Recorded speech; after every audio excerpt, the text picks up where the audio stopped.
To my timepieces, we do have a quorum present.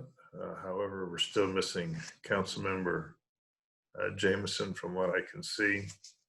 And City Secretary, please let the minutes show that Councilmember Harvey will not be able to join us tonight. So I would prefer to wait just a couple minutes until Councilmember Jameson can get in. Got some housekeeping and process notes to cover before we get underway. So for Ms. Gable, who was our first interviewee, be cutting into your time just a little bit, and I apologize for that. So if you just stand by with us for just a few moments. Mr. Mayor? Mr. Mayor? Yes, sir. Can I ask a question? Yes, sir. Is it all right for us to chat in these, if we want to say something in the chat boxes? Is that all right for us to do or no? That's a great question. Everything is being recorded. It is for the record, so anything you put in there is still open information. It is open record, so yes. Okay. It's okay though, if I wanted to. If I just didn't want to say anything, but I wanted just to communicate something to you. Yeah, as long as you understand it is open. Yeah. Okay. Yeah. Thank you. And howdy to you too.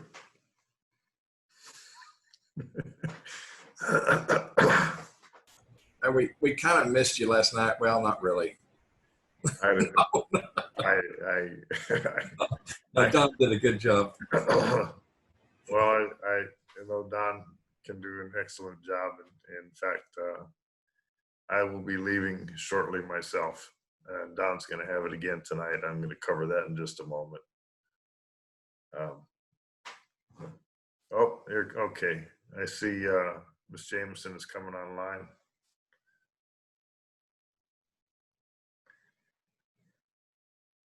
All right, Councilmember Jameson, I see that we have you on audio. So we are all here at this time. I did mention that Councilmember Harvey will not be joining us tonight.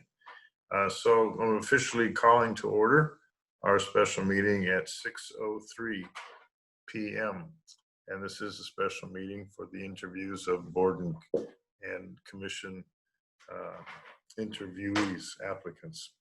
And just to cover the formality of it, we are still under the declaration, the disaster declaration, which permits us to conduct our meetings virtually. And that is what we're doing. And for the record, all of the verbiage that's contained in the agenda is public record as well. I'm going to dispense with reading that because I normally do. I'm not cranking on all 8 cylinders today, and not feeling much less than 100%. So I'm going to open the meeting and cover some process stuff, and then I'll be departing and turning it over to Mayor Pro Tem Mac Burnett. The process thing, I think it's necessary. I think if you'll all agree that we have consensus that we probably should have another meeting to actually do the appointments. There's a lot of people that have been interviewed, and it would be better for all of us and to benefit all the applicants as well to have a special meeting for it. So I'm proposing, if y'all would agree, that we do that with our our council meeting on August the 18th. And I'll explain putting that out there. We have no specific deadline edict that we have to comply with. And here's what I'm proposing that we do. After we conclude the interviews tonight, if everyone would send in their proposed, fill in all the blanks on where we have vacancies and the individuals that you desire to have those individuals appointed. And if you could do that by close of business this coming Monday, and then Kristen, our city secretary, will prepare a matrix of all those inputs. and then she'll forward that back out to us, and then that's the matrix that we will use to have our discussions as part of our August 18th city council meeting. And if it would be all right with y'all, if we would probably start starting that at 5 o'clock on August the 18th, so we can take care of all the boards and commissions on the August the 18th, and then carry on with our normal agenda. So would that be acceptable to everybody? Well, we have some issues, Mayor, Yes. that it has to be clear that some of the people never responded. So if they did not respond, they're just gone. They're off. So we'll have more places to fill than what we were initially thinking. I discussed that possibility with City Secretary today, and she and our administrative assistants for 2 months have been making contact and attempting to get in touch with people. So those individuals who have not put in their paperwork have had ample opportunity to do so. So that would cover that concern. I see Mr. McBurnett, there's one other thing I want to cover before I forget it, and that is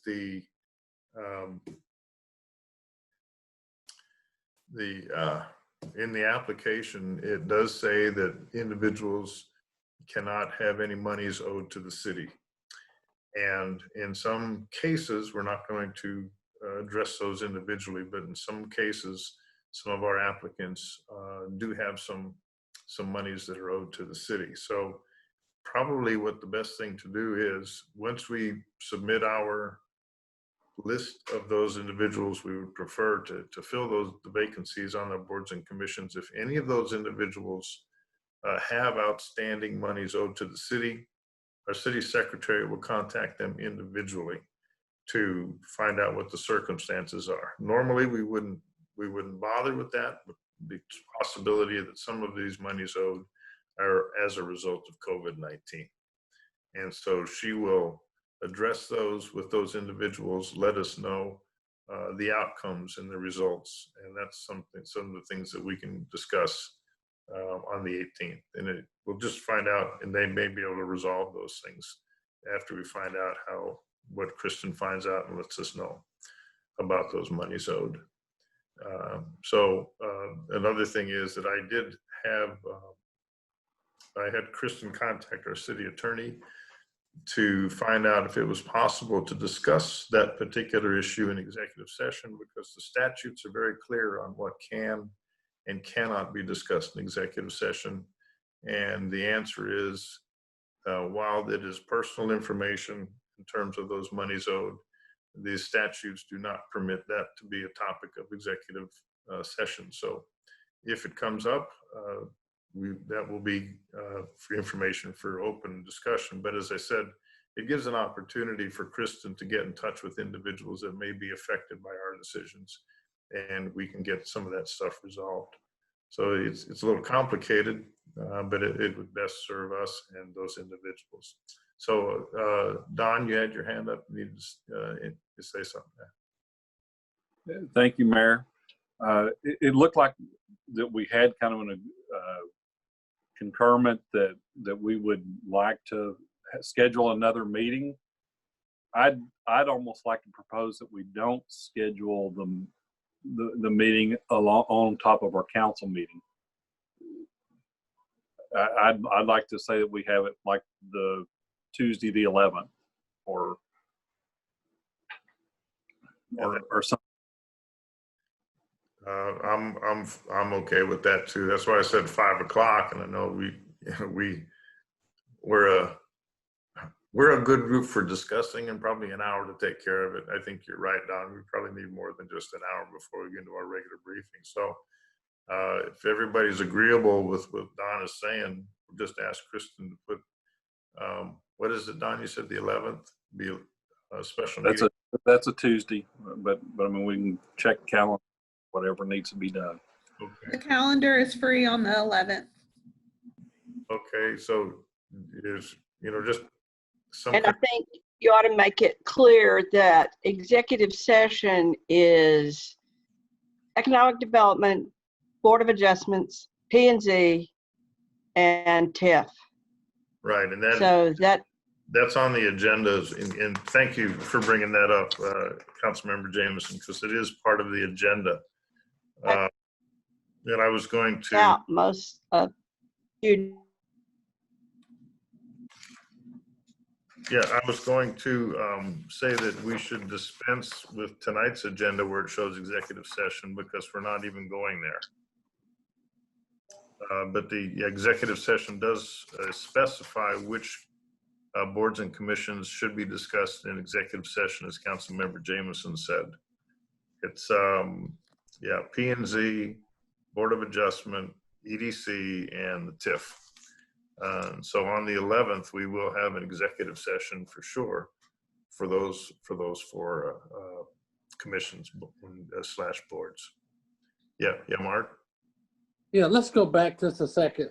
We mentioned that if there were some people that was unable to attend, that we would not consider them at this point. But I don't think we had anybody like that last night, but if we're having someone tonight, if we have the application and they did not make the Zoom call, we probably need to reach out to them and ask why, just in case. If it wasn't a good reason, then we could perhaps move on. Because I knew there was one person that was not contacted for Zoom, and had I not been talking to them, they would have missed out on their interview. Yeah, the primary is the piece of paper, and if the piece of paper has been submitted on time, then we can there can be contact made to get them on. You can get them in. Good. Okay. So I just to recap, I guess we're looking at August the 11th for a special. There will be executive session for those 4 particular boards and commissions, and if we're all agreeable, submit your recommendations to Kristen by closing. Oh, I have something. Yes, go ahead then. I have something August 11th. I have a meeting already planned August 11th. Oh, okay. You know, I haven't even looked at my calendar for August the 11th. If y'all want, I can pull some dates together and then email everyone and we can do a selection that way. Okay, that'd be good. Yeah, I've got something the 11th also. I was just shooting from the hip going with Don. Yeah, okay, Kristen, why don't you put something together and we'll pick a date for a special special meeting. Will do. Okay, thank you. Okay, I think that pretty well covers the housekeeping. Again, my apologies to Ms. Gable, and we probably cut into time on Ms. Moore as well, but needed to get some of that processing and housekeeping done with. So I appreciate y'all, and I'm going to leave the meeting at what have I got, 6:14, and turn it over to Mayor Pro Tem Mac Burnett. You're not even going to be here? I thought I'd try and hold out as long as I can, but it's I'm losing cylinders as we're going here, and it's I really don't feel able to participate You going to listen? competently. Come on, Jeanette, the mayor's sick. Let him go. He's a funny First of boy. all, Mark, it's Johnette. Not Jeanette. Jeanette. He is And sick. second, I just thought maybe he would listen. Not that he, you know, because I like there may to be, hear his thoughts. yeah, and I appreciate that, John. There may be some extenuating circumstances that would even preclude me doing that. So, Keep going. Let's just keep going. yeah, I appreciate y'all. So, okay. Departing now. Take care, Mayor. Okay, so our first one is Miss Shauna. Hope I'm saying that right. Gable, and I am moving you over right now. And you can turn on your microphone and your video.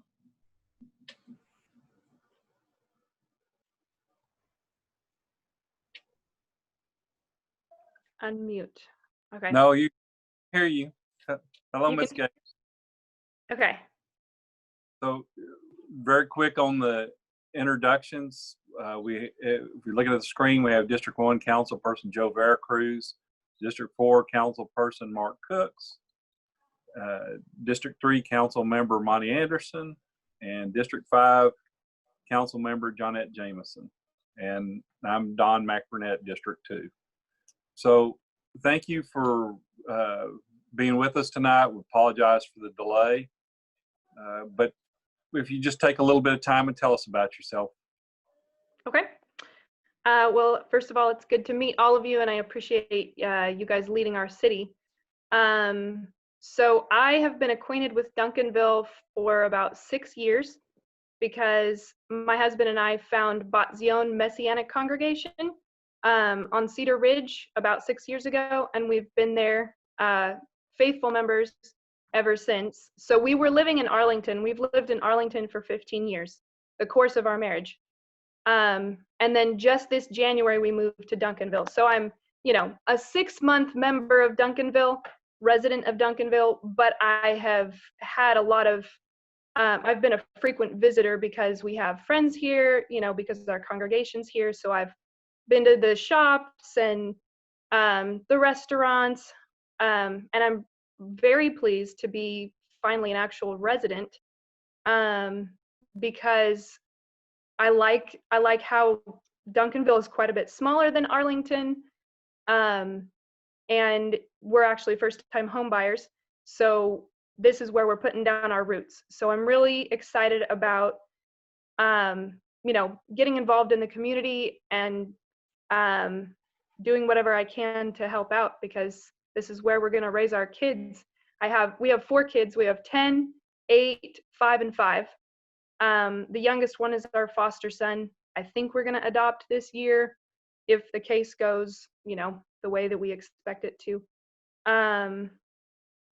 I currently don't work. I'm a homeschool mom. I've homeschooled for about 6 years.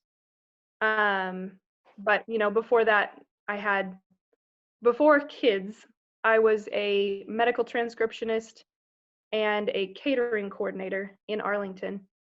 So that's kind of me in a nutshell. Okay, thank you. Council members, open it up for questions. What made you come to Duncanville? I honestly believe God put us here because we were not looking in Duncanville. Jonathan's job is still in Arlington, and we were looking in Grand Prairie and Cedar Hill. And when we contacted our real estate agent, she pointed out this house in Duncanville, and it ended up being everything we wanted. Very surprisingly, everything we wanted. And we had told my mother-in-law that if we found a place where she could live with us and we could afford it, that would be a miracle. That would be God. And we found a place where she can live with us and we can afford it. And she has her own apartment above the garage. So she's got a full kitchen. She's got 2 bedrooms. It's a miracle. It truly is a miracle. And I just believe that God put us right here for whatever reason. Good answer. Really good answer. Thank you. Councilmember Cooks, do you have a question? Oh no, who could have a question after that? I mean, I'm like, no, seriously. right. Thank you for applying. I appreciate it. Yeah. Councilmember Veracruz. Yeah, Mr. Shannon, thank you for applying, and I see that you've put down 4 different places, so I'm sure we can find somewhere for you. And just like Councilmember Cooks noted there, that yes, incredible story, and yes, you are here for a reason in a season just like this. Glad to have you. Thank you. Thank you. Thank you. Well, you live in my district, so I think you made the best choice. I agree. We have the best district. Sorry, I guys. love it. I love it. Oh my goodness. We have the beauty. Yeah. And yes, we do. And so welcome to Thank you. Duncanville. And I'm sure you'll enjoy it. Most of us have. I've raised 2 daughters here, and my youngest is here right now. She is attending medical school. Wow. And so I think your kids will enjoy being here too. And there's a lot of private schools that kids go to, and mine met everybody in the neighborhood that it didn't matter. They would point them out, and they go here, and they go here, and they go here. Yeah. And they're all friends anyway, so. Right. What's funny actually is that we, our back gate opens up into the Chris Paris Park. Right. And I was watching the interviews yesterday, and there was I think her name was Alice, another lady who is right next to Chris Paris Park. Right. And it was interesting hearing her talk about it because, you know, it seems kind of undeveloped, but very well taken care of. That little field with trees and so secluded. It feels like a wonderland around here. Well, I think someone else noted our district does back up to Dallas. And I think Right. someone said yesterday that, they were running. It was the guy that ran, and he said that he accidentally ran into Dallas. And he was like, oh, what is this? What is this? And then he Right. came back to Duncanville. So it's like day and night, salt Yeah. and pepper. It's It totally, really is. totally different. So, and we Yeah. try to keep it that way. Yeah, I love it. Hey, Miss Gable, I just got to tell you this one thing because you're so exciting that it made me remember something. I live at the corner of Main and Center above the cheap Okay. Chinese restaurant, and I have the best quality of life I ever had in any place I've ever lived. Oh, wow. It is the best quality of life from anywhere. So Wow. thank you for saying what you said. Yeah, I'm so excited to be here. I really didn't expect to be that excited about Duncanville. I mean, because the only contact I had with it was my friends and our congregation, but living here is different. It's different from living in Arlington. And I guess, part of it could be that we just bought our first house. So everything's exciting right now, but I really love Duncanville. I'm so excited. And I think I heard that you're involved in some small businesses in town, and I've noticed some of the small businesses on Main Street. Like, I've eaten at Mud Hook. I had some awesome dessert there. I've bought plants at Cox Farms and bought some vegetables and fruit there, and knickknacks. My mother-in-law discovered knickknacks, and she cannot say enough good things about it. So we're like, we've jumped in 2 feet, we're all in. Thanks for Wonderful. helping us look at ourselves. That's right. Thank you, Miss Gable. I don't think there's any other questions, but we appreciate your time and wish you the best. Thank you. so Uh, All bye. Bye-bye. Our next one is going to be Miss Lolita Moore, and I'm promoting you over right now. Go ahead. Unmute yourself. Oh, there you go. Hello, Miss Moore. Hello. Hello, how are you? Doing well. Thank Hello, you so Mark. much. Hello, everyone. That's right. And just quick introductions. If you look at the screen, District 1 Council Member Joe Veracruz, District 3 Council Person Monty Peterson, District 5 Council Member Jeanette Jameson, District 4 Council Member Mark Cooks, John McBurnett, District 2. I want to thank you for your time today. Unfortunately, our at-large and our mayor are not feeling well, so they're not here, but they will get to see it on video as well. So if you just take a couple minutes to tell us about yourself, I'd appreciate it. Okay. I have 3 children. I've lived in the best Southwest for over 30 years. My children are graduates of Duncanville High School. They are now grown. They're 33, 34, and 35. In fact, my children were some of the first students to attend. Well, it was in Cedar Hill at High Point, so that tells you how long ago it's been. So I've seen this area develop. I've seen it grow. I've seen changes. I am also, prior, I worked at the Small Business Development Center. I worked for Dallas County Community College for over 12 years. And in the position of small business counselor for about 8 of those years. So was very active in the Best Southwest, understanding and learning what's happening in the city. So I've seen changes. I've helped businesses start here. I've also helped them to exit if they were not up to par and that wasn't the right place. And I think that's just as important to know what you're good in and what you can excel and how to do that, and also to have a way of exiting out. I've been in Duncan. I've been in this home for over 20 years here in at this particular home here. So I moved here because I wanted my children to attend school.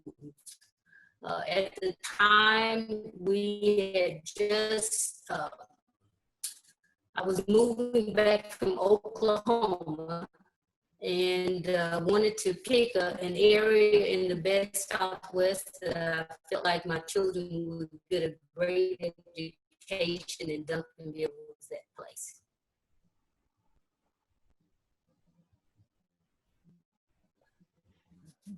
We're Thank getting you. to meet you in person now because you emailed me. I talked to you. Can you hear me? It looks like potentially maybe her connection is frozen up. There we go. Miss Moore. Did you Can hear you hear- me?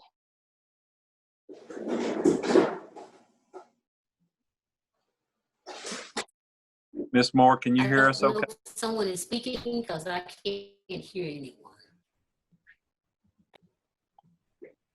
Okay. I said I'm Miss glad to meet you because Absolutely. you had emailed me and I answered your Yes, email, yes. and now I I'm think I had the opportunity to speak to everyone. Yes, I believe I had the opportunity to speak to all.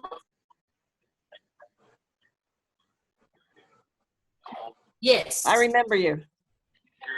Yes, yes, I did. And I had the opportunity to speak with all of the city council members. So I appreciate your responses. Yes, I can hear fine. Wonderful. Council members, any other questions for her? Is- Mark? Hello, Ms. Moore. How are you doing? Good talking with you today. Ms. Moore, you put down your first one is multicultural engagement.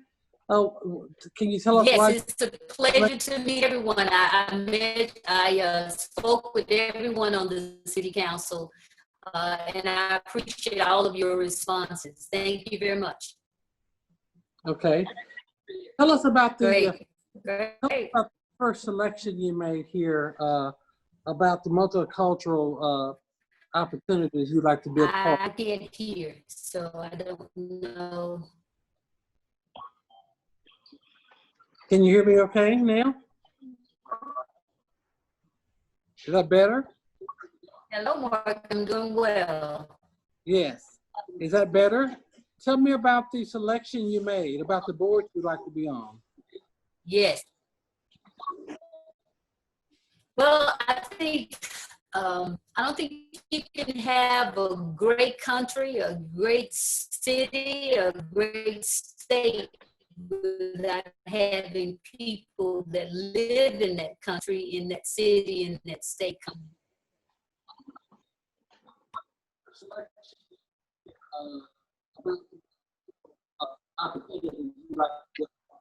Yes, I'm not get here. So I was saying that I'm a big proponent. I can hear you. Yes. Can you hear me? Can you? Yes. Yes, but can you hear me? Yes. Okay, great. Yes. Okay. As I was saying, I don't believe anyone can have a great country, a great state, a great city, or a great community without having the people that live there. It says they're unstable. Can you guys hear me now? Yes. Can you hear me okay? Yes. Okay. Without having the people that live in that area to participate and be involved. Inclusion is huge. It's absolutely necessary in order to have a great place to live. And having people from different backgrounds and all of their input is absolutely necessary. And so that's why that was the first one for me. I think that the beauty of Duncanville is that you do have a diverse area. And so having that diversity and bringing those groups together so that we can understand, so that we can grow, so that we can interact with each other, I think that's going to be beneficial for any area, anywhere you go, and that is having that community engaged and included.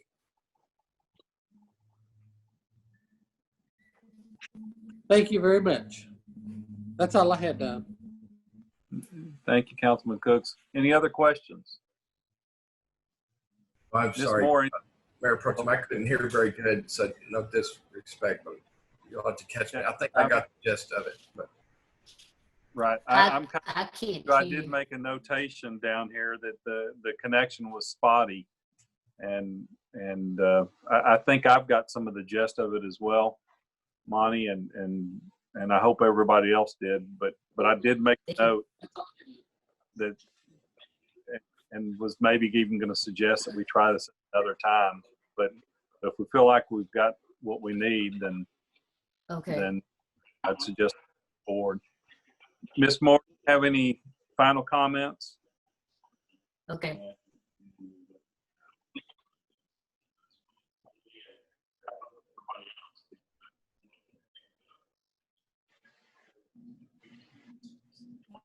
All right, would y'all like to go to Ms. Gibson now? Yes, let's go ahead and move forward. Thank you, Ms. Moore. Well, I no final comments, but I did have a question about this committee. Right now, what is being done and what's happening with the committee right now?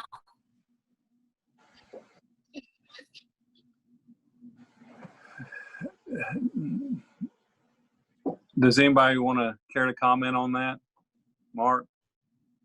Yes, Ms. Moore, right now, the committee has really been trying to get enough people involved where they could have their meetings. They have a great agenda lined up, but it really requires someone who's going to attend each one of the meetings in order for them to implement what they have planned for the city. And so if you're a part of that committee, I think you will find it that it will meet your need of having a very diverse group that will meet the needs of the entire city.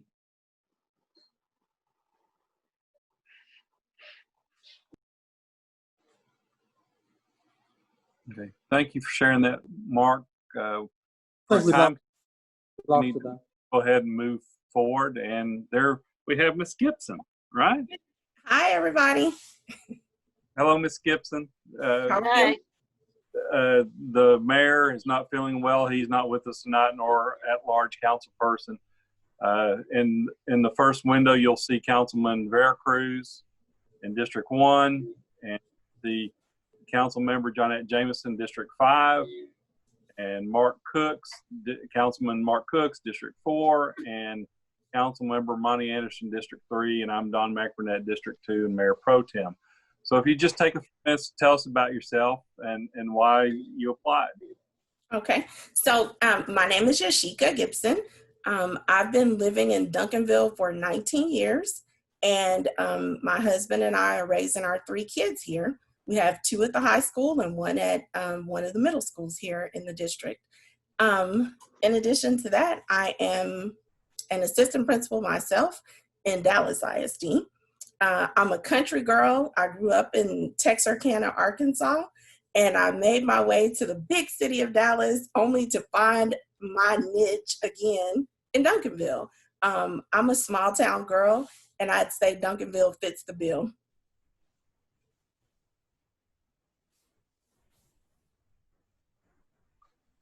Wonderful, thank you. And we see that you're interested in neighborhood vitality and planning and zoning, parks and rec, and boards of adjustments, and keep Duncanville beautiful. So what do you feel you could bring to those?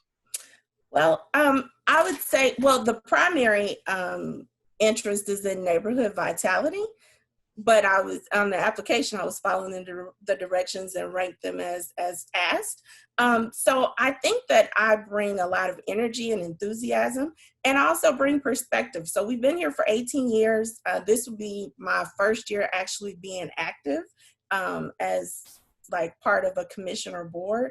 But I think this is a perfect opportunity to jump in. And I guess I'd say dip my toe in the water of being actively engaged in our community. Thank you. Councilman Cooks? Hey, Ms. Gibson, thank you for joining and volunteering and want to be a part of this. I'm just curious, 18 years, what's taking you so long to get your big toe wet? That's a great question.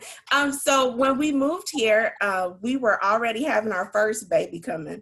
And so right after that, quickly, so we have a 17, a 15, and a 12-year-old. So they've kept me pretty busy in addition to my career and just keeping up with all of their activities and my personal activities. But I think now they're kind of moving into their own, like hopefully their own homes soon. And so I can see my way forward, I guess. And I think maybe initially we were thinking we would move out of Duncanville, like this would be a starter place for us. But I think now my husband and I have decided that this is where we want to be. And so I want to do my part to help make Duncanville the best place that we can be. Thank you very much. I just had to ask that question, so I appreciate it.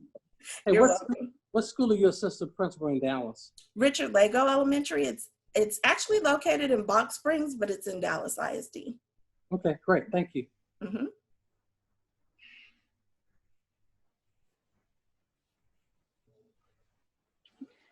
Mark Any doesn't other? understand that as a parent and a working parent, that those come first. Yes. Free giving of your time on committees is later. You understand that. I have 2 adult sons. I understand it. Right. Yeah. Monty? I just want to say, we've had some really good applicants here. I mean, this is exciting to see people like you want to get it. I mean, I don't know what to say. It just makes me happy. So you got so many good people that are happy about and love this, seem to love it here, and so your enthusiasm is contagious, Thank you. So thank you. I'd just like to say that my enthusiasm doesn't fade. If I'm engaging and deciding to participate and be a part of something, I'm committed to it. So I'll be showing up at meetings. It won't be like the multicultural committee where you have to drag me along. I'll show up. That's wonderful. Councilman Veracruz, did you have a comment or question? Yes, I can filter you and have a place for you. And again, I'm thankful that you do have the time with 2 kids in high school and then 1 behind Yes, really appreciate your applying. Thank you. Thank you. Any more comments or questions for Ms. Gibson? Ms. Gibson, I do think this is a city of champions, and I'm glad you're deciding to be a part of it. So, Thank you. okay. We thank you for your time. Have a good evening. You as well. Yeah. All right. Bye. Bye. Alrighty, Miss Annette Menifee, I am promoting you over. Please turn your camera and microphone on.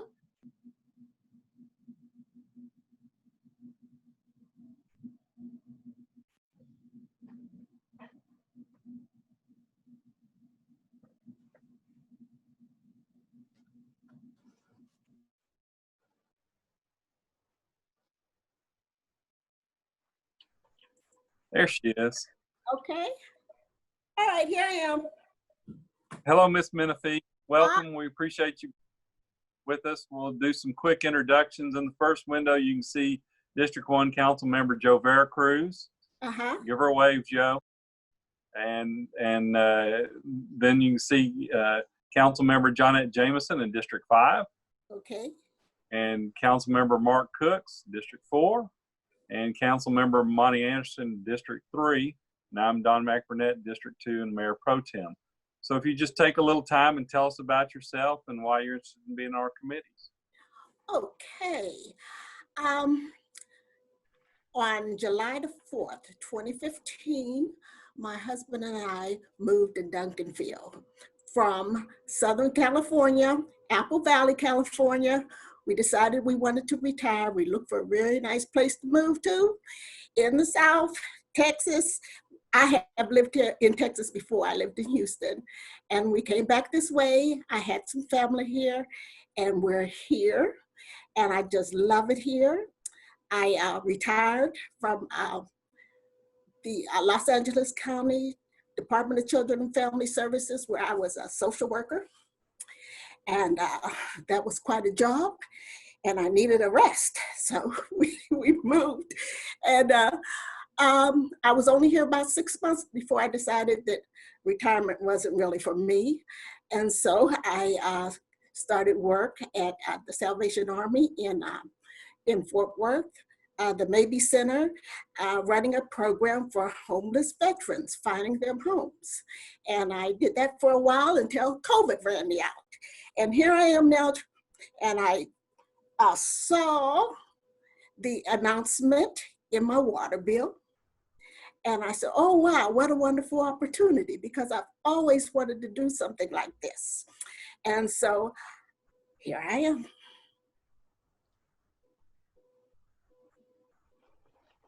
Wonderful. Thank you for that. Council members, questions? I can already see Monty's mind. It's like we really have some really good candidates, and it's the enthusiasm's really wonderful, off the charts. I'm blown away. That's all I can say. It's a good thing, ma'am. I appreciate you.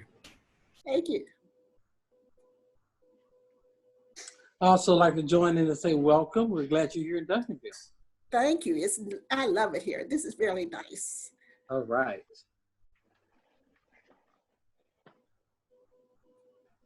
Well, I'm glad you're here. Join the rest of them. It's nice to have people from different parts of the United States too. Yes. Because I think you get a different perspective. Very different. It's very different, yes. I have been to Los Angeles recently, and oh my, they have some issues. Yes, they do. Well, we hope that you will be able to help us in Duncanville so that we don't have those issues. Oh, that's so true. That is so true. This is such a nice place to live. It's so peaceful. You know, Yeah. I really enjoy it. I hardly hear anything over here where I live. You know, it's just, it's just amazing sometimes how quiet it is. I tell these guys, that's why people move here. It's beautiful. It's peaceful. We don't want all that. No, we don't. We want peace, quiet. Yes, we do. Peace and quiet. Right. So yeah, I mean, I have to give you bonus points there for doing that social work and what you did, because I know what kind of road you have to go through that. But could you elaborate on some of the skills that you have from that? Oh my goodness. I'll elaborate from my recent work with the working with the veterans. Okay. I think that it's so important that we have such a community of homelessness now, you know, and I think that it's so important that we work towards fixing this problem. There's so many avenues that we could take to take some of these people off of the streets. And I think it's really a shame that our veterans are so homeless and so neglected, you know, and I don't see that here. I don't know if there is any of that here. You can tell me, I haven't really seen too much of that around here, but if we could eliminate, if we have any of it, you know, if we could stop it before it gets started, you know, I think that it's very important that that we take care of our homeless. It's here. We have more homeless, just like everywhere else these days. It's here. Really? Yeah. Okay. A lot more, you know, it's not a lot, and, you know, but it's here. But what do you do? What do you do with the homeless? Do you move them on, or do you take care? I mean, how do you handle? You take care of what you got, or do you move them on? How do you? What do you think? Well, the program that I was working with actually found them apartments, and it was funded by the HUD, and we actually paid 100% of their rent for them, and they were in their own place, and we worked with them for other resources and things like that that they may need, but we actually, yes, we paid, HUD paid 100% of their housing. And veterans benefits, they probably have benefits they were not aware of or using. Yes, and basically I worked with the disabled veterans too, you know. It's even bigger, yeah. It's even bigger, yes. Mm-hmm. Yeah, that's, I think, a big federal problem across the United States. Yes, that it is. we are not taking care of our veterans. Yes, it is. But there's so many avenues there's so many things we can do to help our homeless, to take them off the streets. You know, it just takes effort, you know, it takes money, but we can do it. What does your husband do? He retired from, I don't want to say Edison, but yeah, one of the big companies, Edison, yes. He was a lineman. He was a journey lineman. So he Electrical. was, yes. He was Electrical, yeah. Mm-hmm. Well, I'm AT&T, so Okay. I can relate. Okay, are there any Thought more? maybe he was a veteran. No, he's not a veteran. Are there any more questions for Miss Menifee? Miss Menifee, you got any parting comments you'd like to share? Well, I did choose, I had 3 boards down there. You know, everything that I do, I would be basically starting from ground level 1 because I've never done this before. So I'm not particular. I just want to give back. I want to get started helping my community. Wonderful comment. Thank you so much for your time. Okay. We appreciate it. Enjoy your evening. Okay, thank you. All right, Derwin, I have promoted you over to panelist. Go ahead and turn your camera and your microphone on, please, sir. Hello, Mr. Broughton. Good afternoon. It's you know all of us, so we'll won't do the introductions. And the beards looks like it's getting longer there. It is. It's COVID beard. There you go. So, Derwin, your reappointment, but why don't you just tell us a little bit about yourself and what you would like to do? So I think most of you know my background, but my wife, Michelle, and I have been residents of Duncanville since 2009. I am a commercial architect, have been for the past 20 years here in the Dallas area. My wife actually works for Dallas Independent School District. She's a executive director in Dallas Independent School District. We have 2 children and just been super involved, I guess, on the civic side of things for quite some time. Prior to moving to Duncanville, I was pretty involved in the town of Little Elm for a number of years. We moved to Little Elm when there were 3,000 people there, and of course there's over 40, 60,000 people there, so we were one of the early settlers.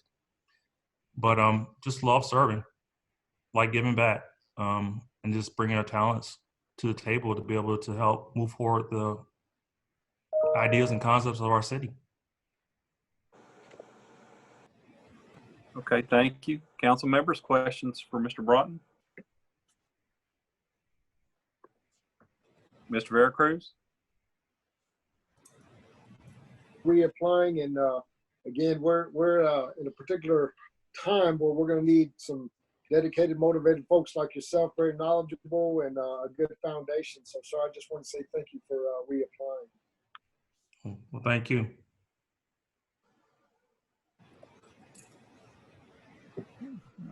Mark, do you have any questions? We're good?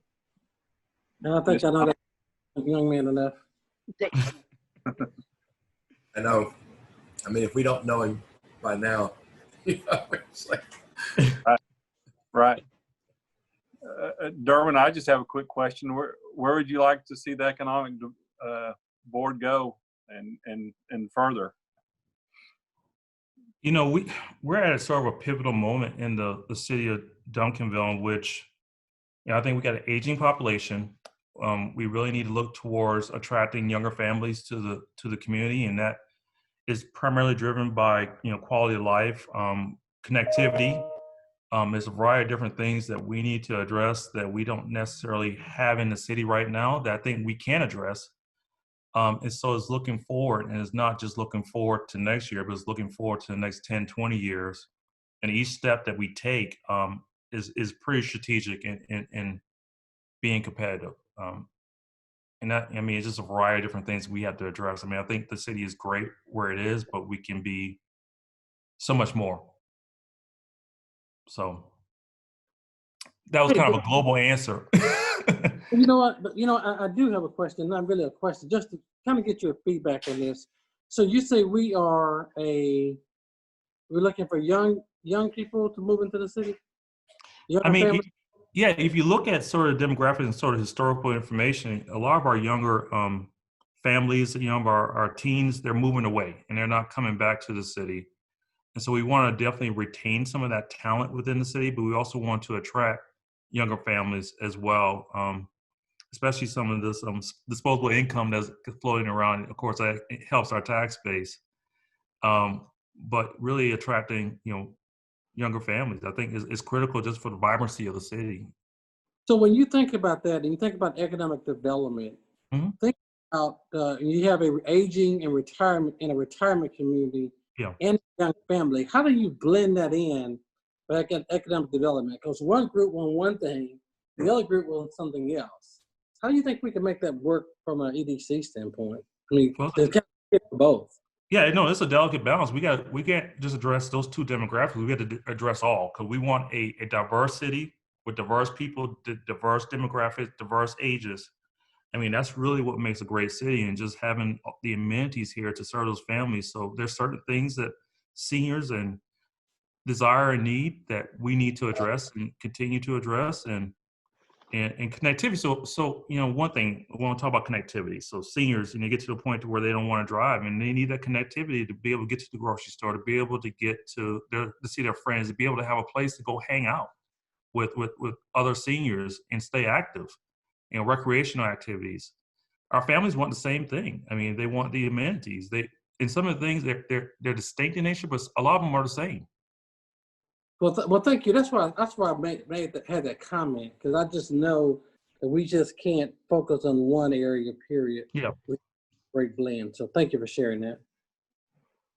Well, I have something that also, when you talk about looking at the statistics, the per capita income for Duncanville, we just looked at the median and it was 53,000. So it's dropped.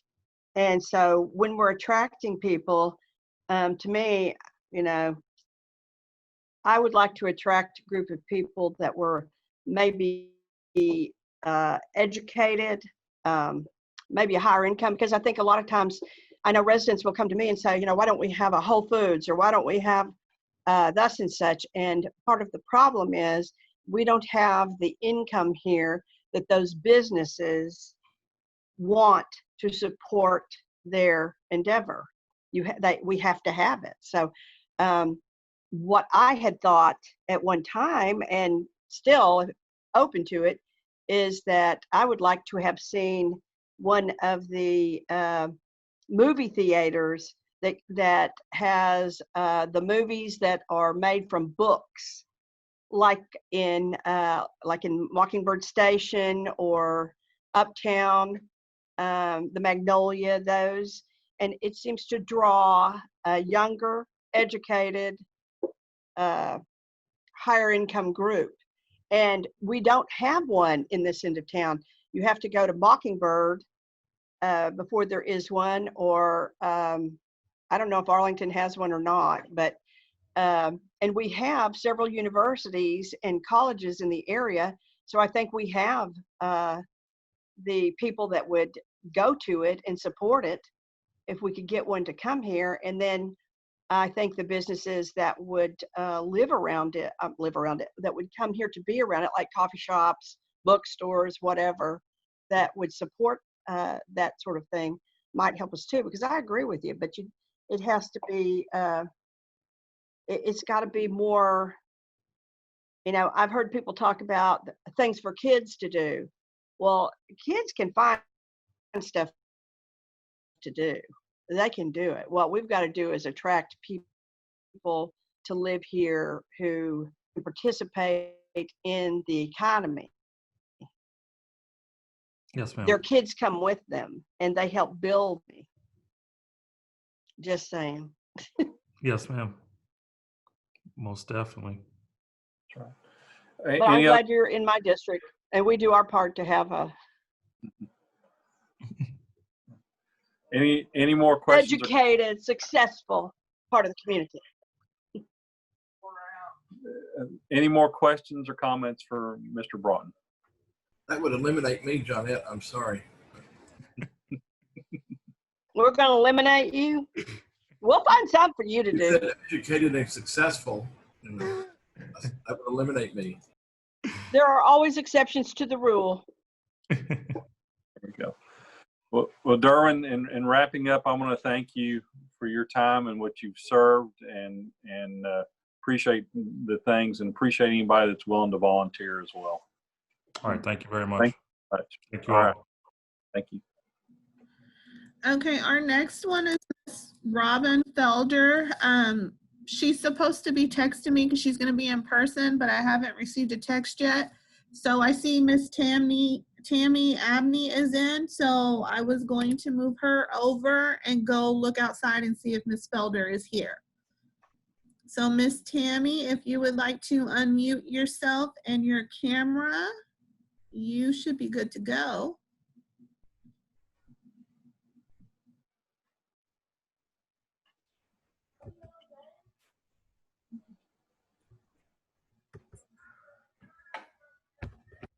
Hello. There she is. Hello, Miss Abney.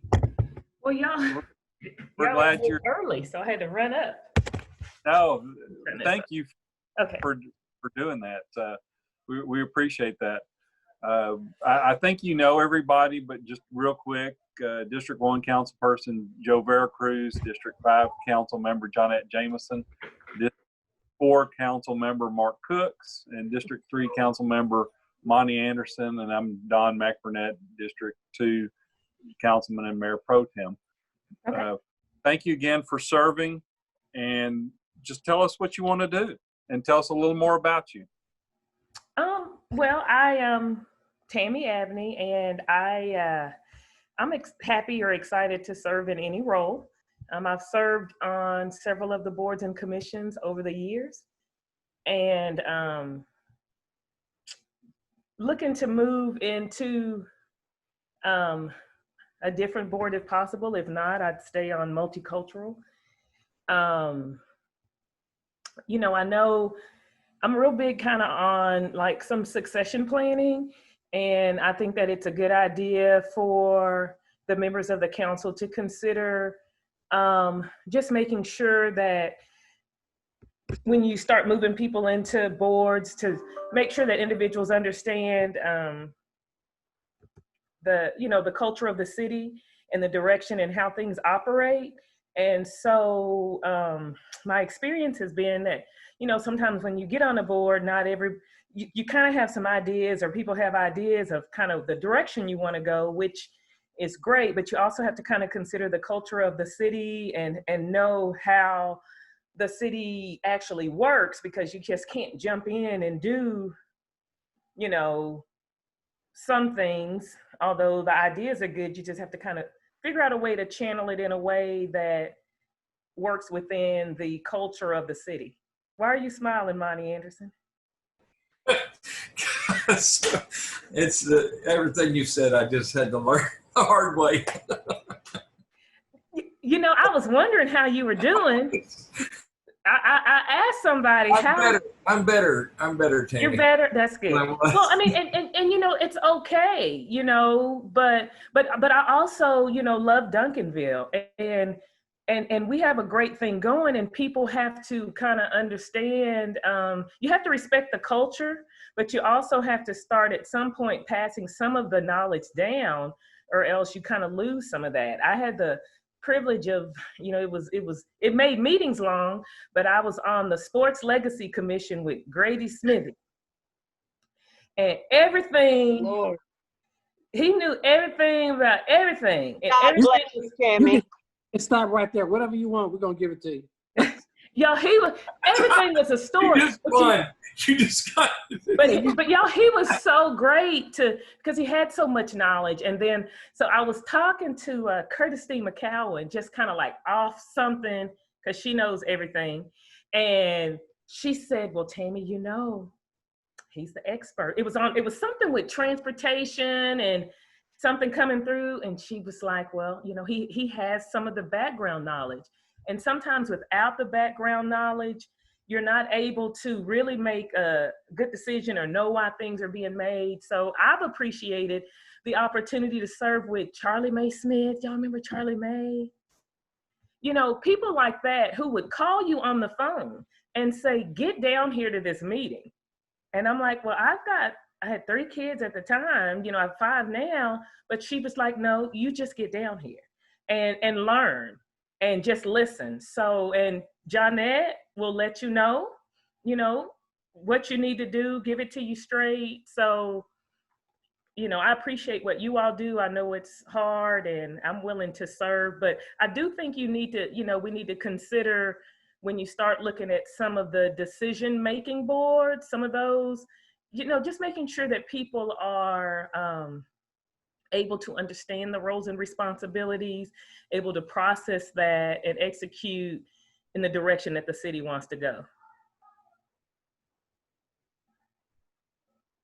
I think we heard somebody, though, talking about you, because aren't you a chairman or a vice chair or something on the multicultural? Yes, I'm the vice chair on multicultural at this time. Mm-hmm. I think she called you a young person. They called me a young person? Who really, the meeting. And I thought that's Tammy. That she thought that you were doing well. Who's your chair? I've enjoyed, who's the chair? His name is it Zeb? Zeb, yeah. I think he lives out in your district, doesn't he, Janet? Yeah, he's in my district, yeah. Mm-hmm. Yeah, he lives out there. So yes, he's great, young guy. He knows a lot. he knows a lot about the social media and looking at analytics, and that he really has a good niche. He understands that. So Tammy, not to cut you off, but what do you want to do? Tell us what you want. What do you? I think You want to, out of all the stuff, where do you want to be? I wouldn't mind serving with the economic development if there was room. Zoning, I think I put that on there. Planning and zoning. Everybody's like, oh, just bring more businesses to the community, which, that doesn't happen as easy, I think, as everyone thinks. And so, but, Duncanville is in a great position because, Duncanville has some money to offer to businesses. So how you kind of start bridging that gap to fill in some of the open spaces we have, be good to know, good to happen. Tammy, I think most of us know you, but would you just share some of your background and work experience as well? So I began my professional career in education. So I was in education for quite some time, in administration. And then in 2004, I started a nonprofit and began working with individuals with disabilities in the community. And so we provide community-based services. And recently, we also started doing like a child placing agency for foster children. And I serve on, some other community boards, and what else do I do? I've got 5 kids, one in med school, one in nursing school, one who's taking the scenic route. He thinks he knows it, so we're gonna let him come all the way back around. He's gonna turn 24 and go, oh, you meant I should have went to college. And then 2 younger ones still in the house, and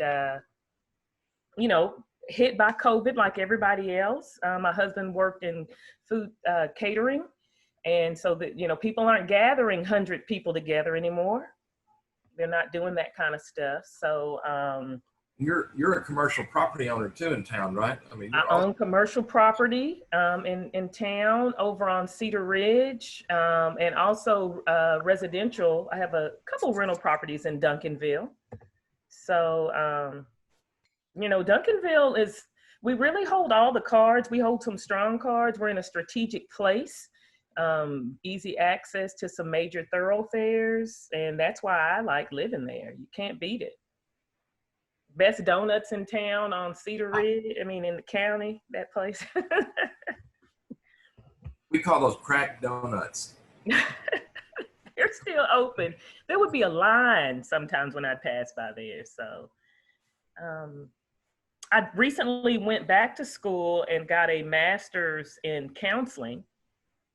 And so, right now, mental health and, the access to mental health services in the community is, we just in community and as a whole, not just Duncanville, there's definitely a need there. So. Wonderful. Any more questions or comments for Tammy? I think, that's what I thought. Tammy, we really appreciate your time tonight. I appreciate you all so much. Well, we need to know, do you want to leave multicultural? I can if there's something else, definitely. Because they need some direction. Well, they do need some consistency. They do need some direction because they've had, I don't know, there's just been it was difficult to make a quorum.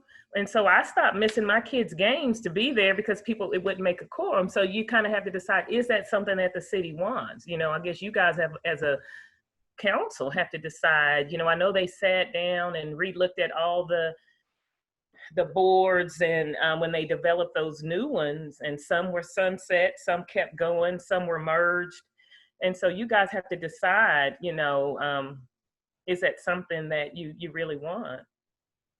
So you're fine with it, or you will go somewhere else? I think my first choice would be to go somewhere else, but if rather than being nowhere, I would stay there. Okay. Well, you'll be somewhere. Yeah. And there's some strong people on there. And, you know, there was a transition in the city person. They've got Alex now. So I think they'll be fine. All right. Well, thank you, Tammy, so much All right. for your Good time. to see y'all. Thank See you. Bye-bye. All righty, our next one is gonna be Miss Jana McBroom, and I am putting you over as a panelist.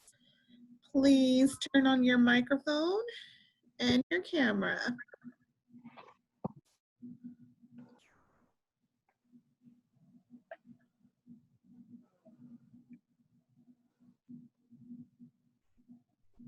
Hi, Hello, Jana. Welcome. We're glad you're here with us.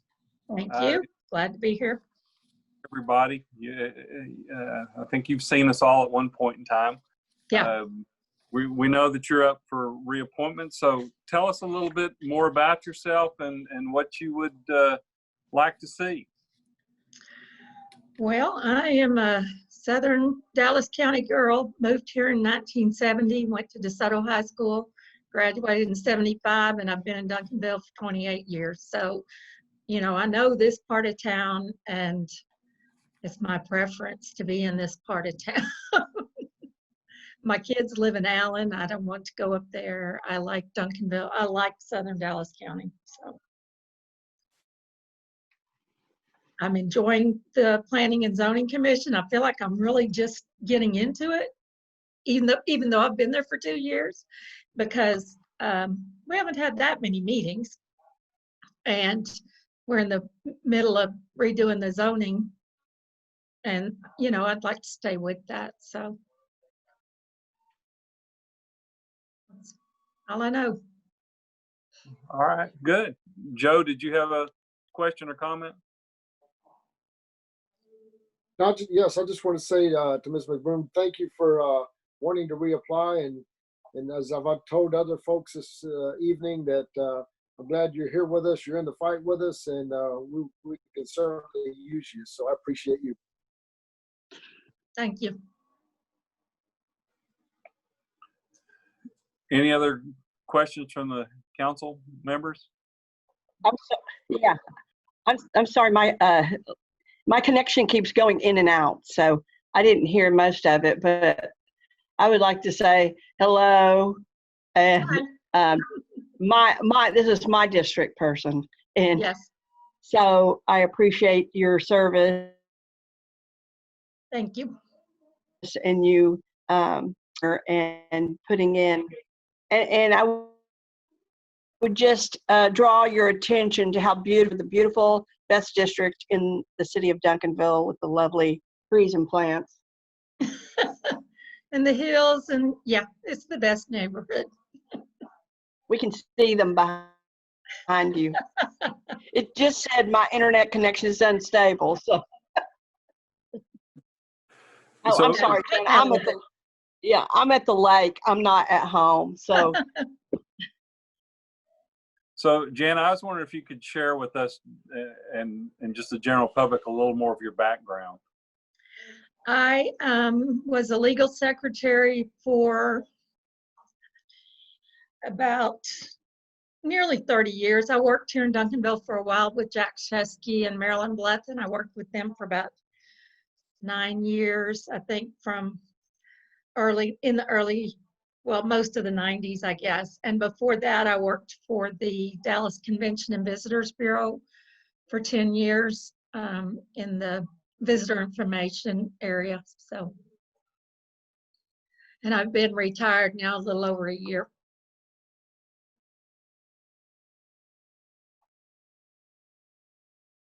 Do you find yourself doing more since you've retired? Mm-hmm. I stay busy.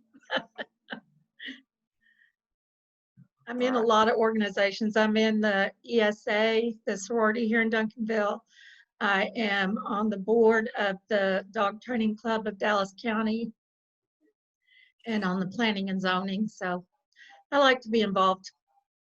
What kind of training? Dog training. I've got a German short-haired pointer I'm going to send to your house. No. You can send it to the club. The club. She looks at me like, what? Yeah, my dogs do excellent at the club, but here they don't mind. So Nobody's watching. Right. Okay, any other questions, comments for Ms. McBroom? Okay, we're all good. Jan, All we right. want to thank you for your service. in the past. Also look forward to you doing other things as well. Okay, Okay.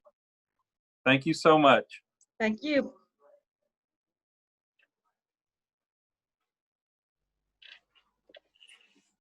Okay, Miss Felder was not out there. However, she did turn in her paperwork. The next one would be Miss Carolyn Thompson, but I'm not seeing her in as an attendee yet. So her appointment is at 7:30. I don't know if y'all would like to take a break. You're muted. You're muted, Mr. McBurnett.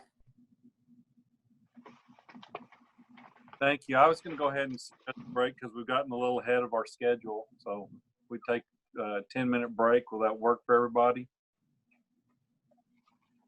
Seeing thumbs up. Okay, let's take a 10-minute break then. Thank you.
Hi, how are you?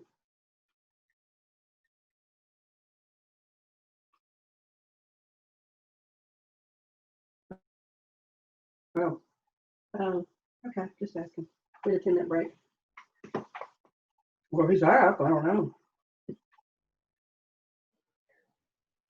Hey, Johnette, you're not on mute, by the way. Oh.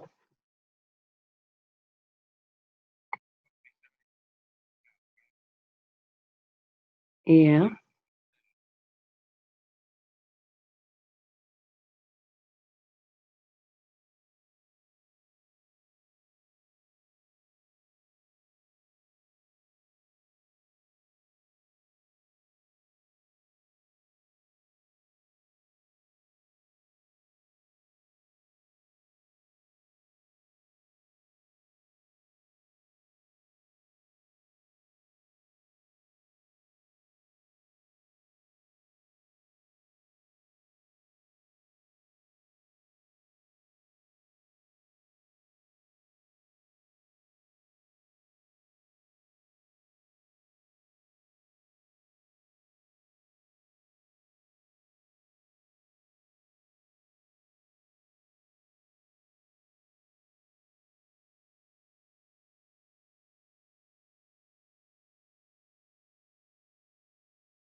Welcome back, Mark. Yes, sir. Yes, sir. Monty, are you there?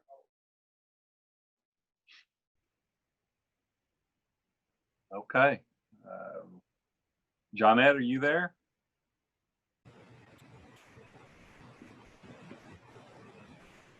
I'm here. All right. Well, we've got a quorum. We'll move on. City Secretary, did you say that Beth was ready to do an interview? Yes, I am not seeing Miss Carolyn Thompson, so I'm gonna go ahead and bring Beth over. Beth Farrell. Okay. So Beth is originally signed for our 7:50, and we're going to go ahead and do her now at 7:30.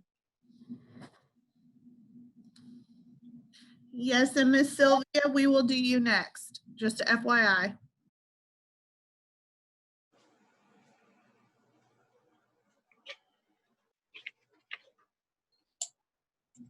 Beth, you can go ahead and turn your camera and your microphone on.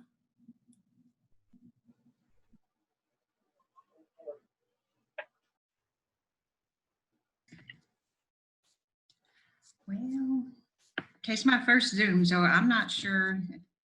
It's not even my laptop. We can hear you, Beth. Don't have you on camera yet. Okay, let me call Lindy and see. Yeah, so yeah, call Lindy.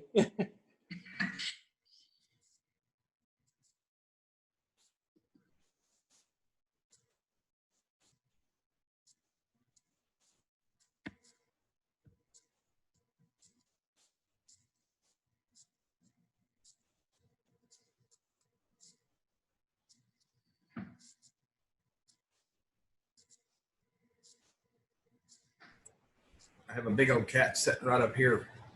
When I get bored, I just reach over with the pen and poke him a couple of times. He hits me back. Well, when you poke you back, we'll that'll be a good time for us to video that.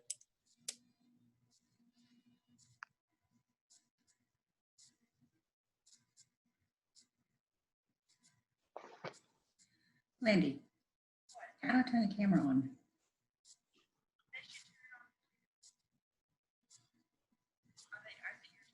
Yeah.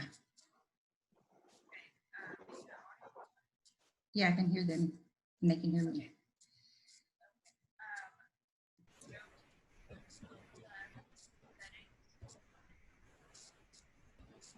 I mean, isn't it a waste of time to interview Beth anyway?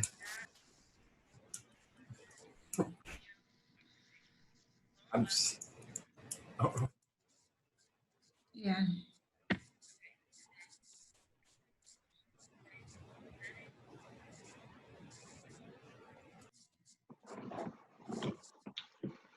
It says system, personalization, gaming, all that.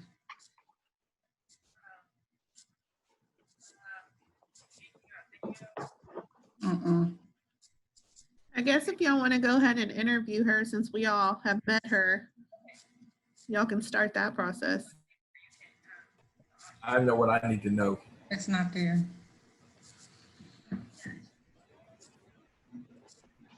Mayor Pro Tem, you're on mute if you're talking to us.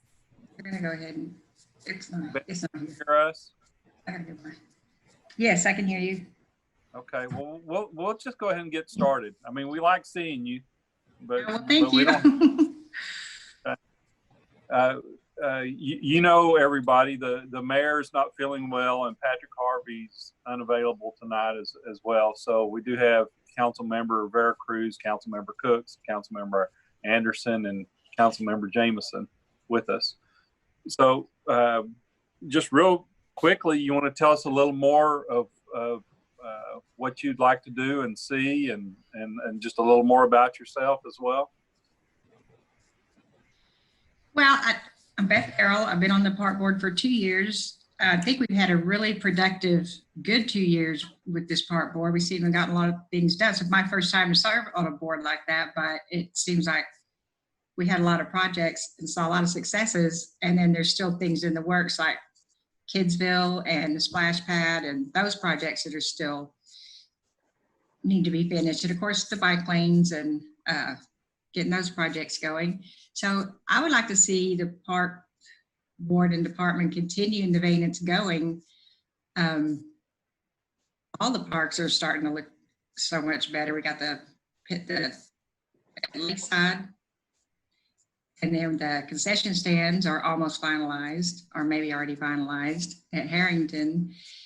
There's just a lot going on. And then I'd just like to be a part to continue for 2 more years to help get these projects we've already got started, see them to come to fruition, and it'd be a pleasure for me.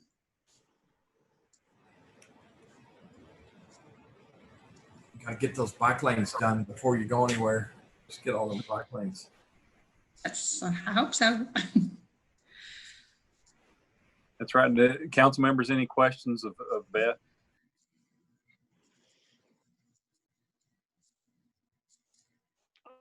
Or comments for Beth?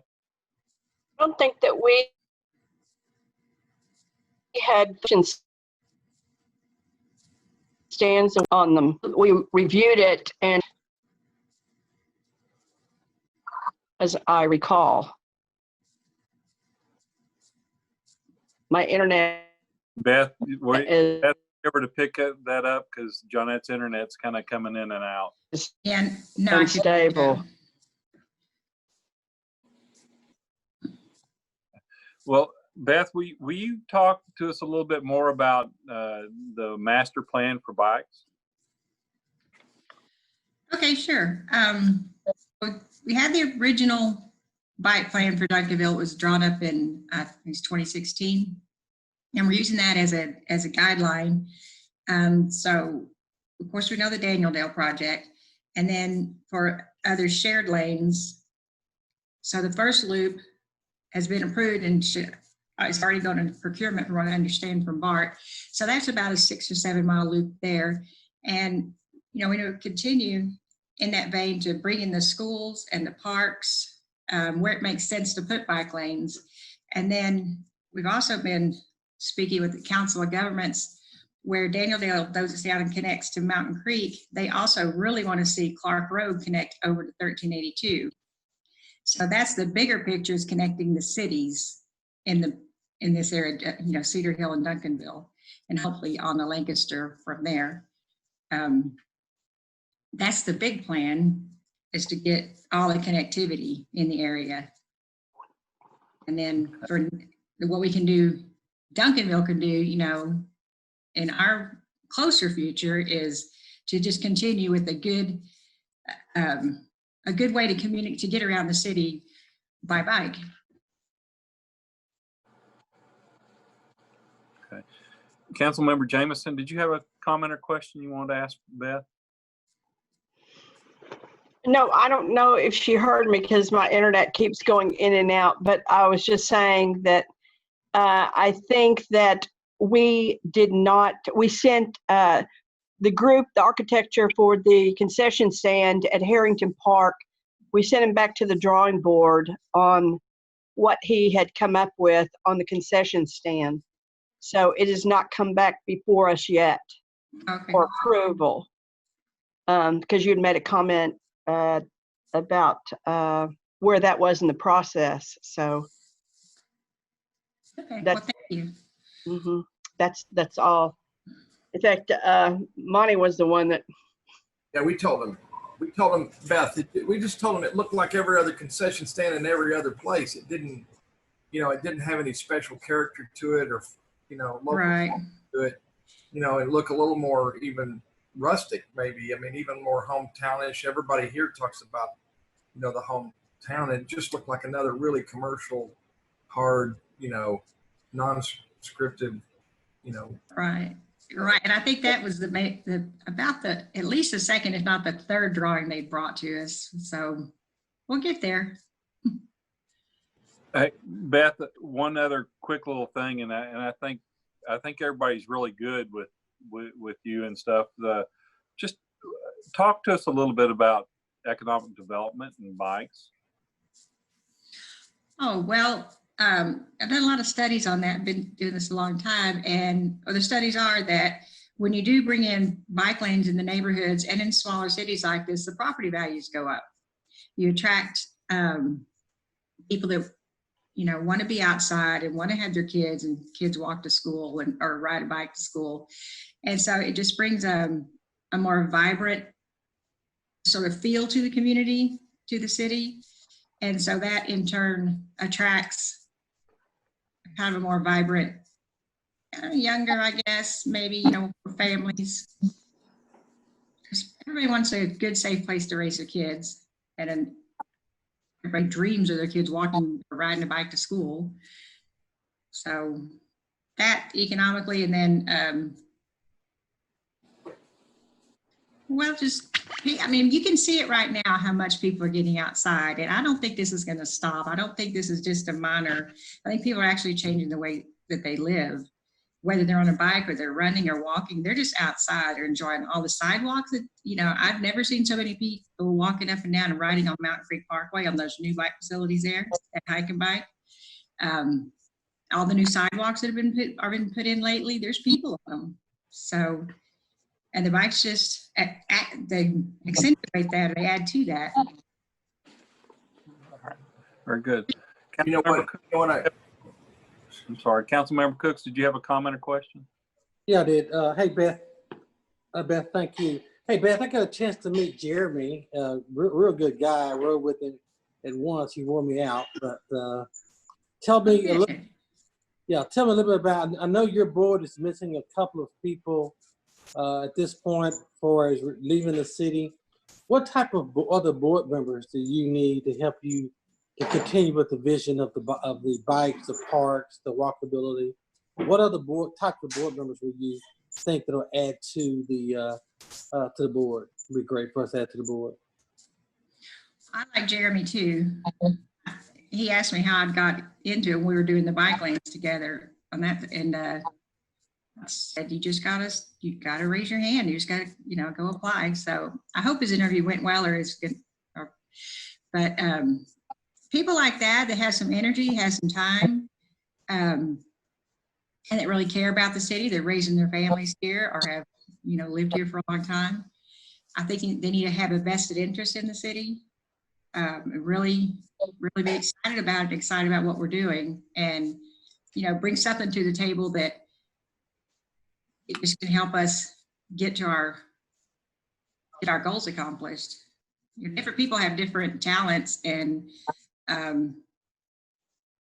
professional, you know, what they do for a living. So I think just to have a good mix of the main things of people that have a heart for the city, I think. Okay. Wonderful. Thank you. Monty, did you have another comment? Yeah, Beth, you know what I was amazed at, we've been talking about ages tonight, you know, like young people here, and what do you do with the old people, and what do you do with the homeless, you know, people, and what we've been talking about that a lot tonight. But you know what I was amazed at when we had the council meeting and all the people that came and spoke, you know, the guys, the older guy, you know, 80-year-olds and like perfect health. You know, you talk about a city of champions, you know, of health champions, you know, not, you know, those guys that came in, I know there were people that you knew, but there was like 3 or 4 of them, they were over 80 years old, still riding like hundreds of miles a week and perfectly fit too, by the way. They all look, I mean, do you see, I mean, it's across the board, isn't it? These bicycle things kind of like from 8 to 80, or, you know, am I right there? Absolutely. And then now we're getting all new people on bikes, which this is a perfect timing on the bike lanes to help them kind of maintain that new lifestyle, because they're doing it for their health. They're sitting at home and realizing that they have to get out and do something. They have to get healthy. And I guess maybe even do a lot of soul searching or looking at themselves. And, you know, a lot of them are not healthy and they want to get out. And if we lay the groundwork and say, yeah, it's going to be easy for you to get out. You can ride on the streets and be safe. You know, you can be protected. And I think it'll just add to that healthy attitude that people want to get outside. And yes, they do for small kids, 7, 8 years old. You know, got the BMX track over DeSoto. And I've got George. He lives just on the edge of Cedar Hill in Duncanville. He's in the shop every Monday, Wednesday, and Saturday, 50 miles, 3 times a week, and he's 78 years old. And he's not the only one. We have the people that do get out and ride they're just healthier. And that's what you need to maintain a healthy city, is healthy people. Thank you. Thank you, Beth. I don't think there's any more comments or questions. We appreciate your time and your service. Thank you so much. And I'll figure out how to do Zoom for the future. You got the voice down. Thank you. Thanks, Beth. All right. Good night. Okay, so our next one is Miss Sylvia Wilson Clark, and I'm promoting you over to panelist right now. Please go ahead and turn on your microphone and your camera.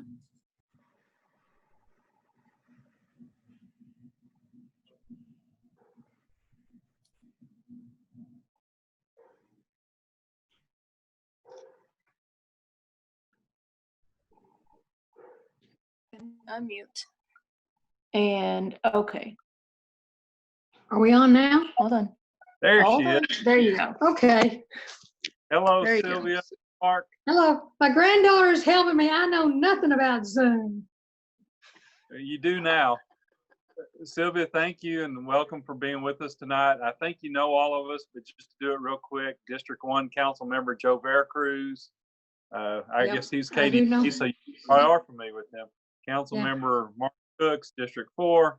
Council Member Monty Anderson, District 3, and Johnette Jameson, District 5, and stuff. And you've known me for quite a number of years. Yes, I know that. Okay, so Sylvia, we know you're up for reappointment for Keep Duncanville Beautiful. Please tell us a few things about yourself, also why you want to continue. I enjoy doing something I think I need to give back to the town. We moved here by choice 26 years ago. And I think that they need somebody to serve on these committees. And this was the one I chose to serve on. And that's what I would like to help continue. And we do have the garden workshops and things like that. I want to keep Duncanville viable. I want people to want to move here. Wonderful.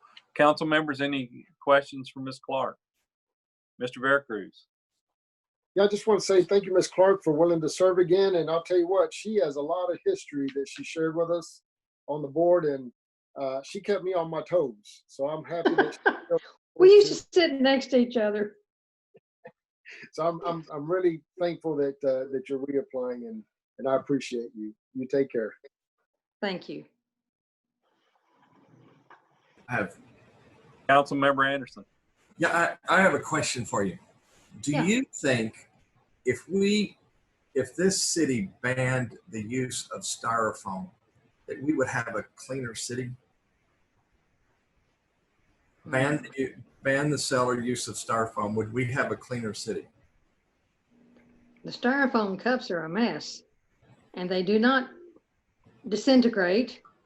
They have to be demolished, and they have to be thrown in the garbage, and people don't like to do that. And too many of these fast food places love to give us styrofoam cups. Thank you. But I do think that we need more trash cans available to the drivers. I agree. I think they would throw more in those garbage cans if they were available, because, you know, they get rid of them and they're driving and they just toss them. Right in front of you. That's right. I agree with you. And I'm curious, you said you've lived here 26 years? Yes, ma'am. Where were you from before? I was born and raised in Oak Cliff. So you didn't go too far? No, 11 miles or 12. Okay, I thought this was a foreign place. Remember, it is. I was raised in Oak Cliff, and I thought when my mother took me to Cedar Hill, I was 200 miles from home. And my father lived in Oak Cliff from the age of 2 on. He was a Wow. builder. So I'm from Oak Cliff. My mother is from Dallas, and her father was a Dallas City policeman. So I'm a Dallasite through and through. And now I'm a Duncanvilleite. Yeah. Well, I agree with you on the trash cans, and I've thought that particularly along I-20. You can see people come off of the highway in my district, go up to Cedar Ridge Light, and just dump out on the street. And that's where I get off the Cedar Ridge, and I know all about it. And you just think, what are you doing? People live here. These are our houses you're dumping. They don't care. I know. They clean out their cars. Or they just got finished eating something at the fast food and throw the containers out the window. But I think TxDOT is in charge of that area. They probably wouldn't mind if the city put trash cans there, but then we would have to empty them. Yes. But that would be very nice for you to encourage them, your committee, to bring that forward and see if we can do that, because it's horrible. Right. Yes. And is there anything else you'd like to see Keep Duncanville Beautiful do? Not, I don't know. I enjoy we're living near Rotary Park, and it's fine. Okay, but I mean, as a committee or group, what would you like to see Keep Duncanville Beautiful do more of? Keep people involved. Let people know what we're doing here, because people say, well, there's no notice. There's no notice. So maybe we need to, like when we're having the spring flower show, the spring workshops and the fall workshops. Of course, we didn't get to have those this year since we had the convey and so stuff, but let's publicize them more. If we have to put out posters or something. Now, we did make some signs last year. I don't know where they are, but someone does on the committee, that were Keep Duncanville. They're on the order of the old Burma shave signs. We had them at various places, but we have to get permission to put them in the parkways there before we can put them anywhere, even at the cemetery. Ms. Clark, I know someone put those out, and they just love those signs putting it out along their way in their community. So thank you guys for doing that. We still have them. I don't know who. Probably Timothy has them. Timothy Hamilton. That's who I think has them. I think you're correct on that. Council members, any other questions or comments for Ms. Clark? Okay. Sylvia, how long have you been on KDB now? This is my 3rd interview. Okay. Very good. All right. Well, wonderful. Thank you for your time tonight. Appreciate your service in the past as well. And thank you very much. Thank you. Mr. Burnett. All righty, our next one is gonna be Miss Barbara McComb, and I am switching you over right now. Please turn on your microphone and your camera.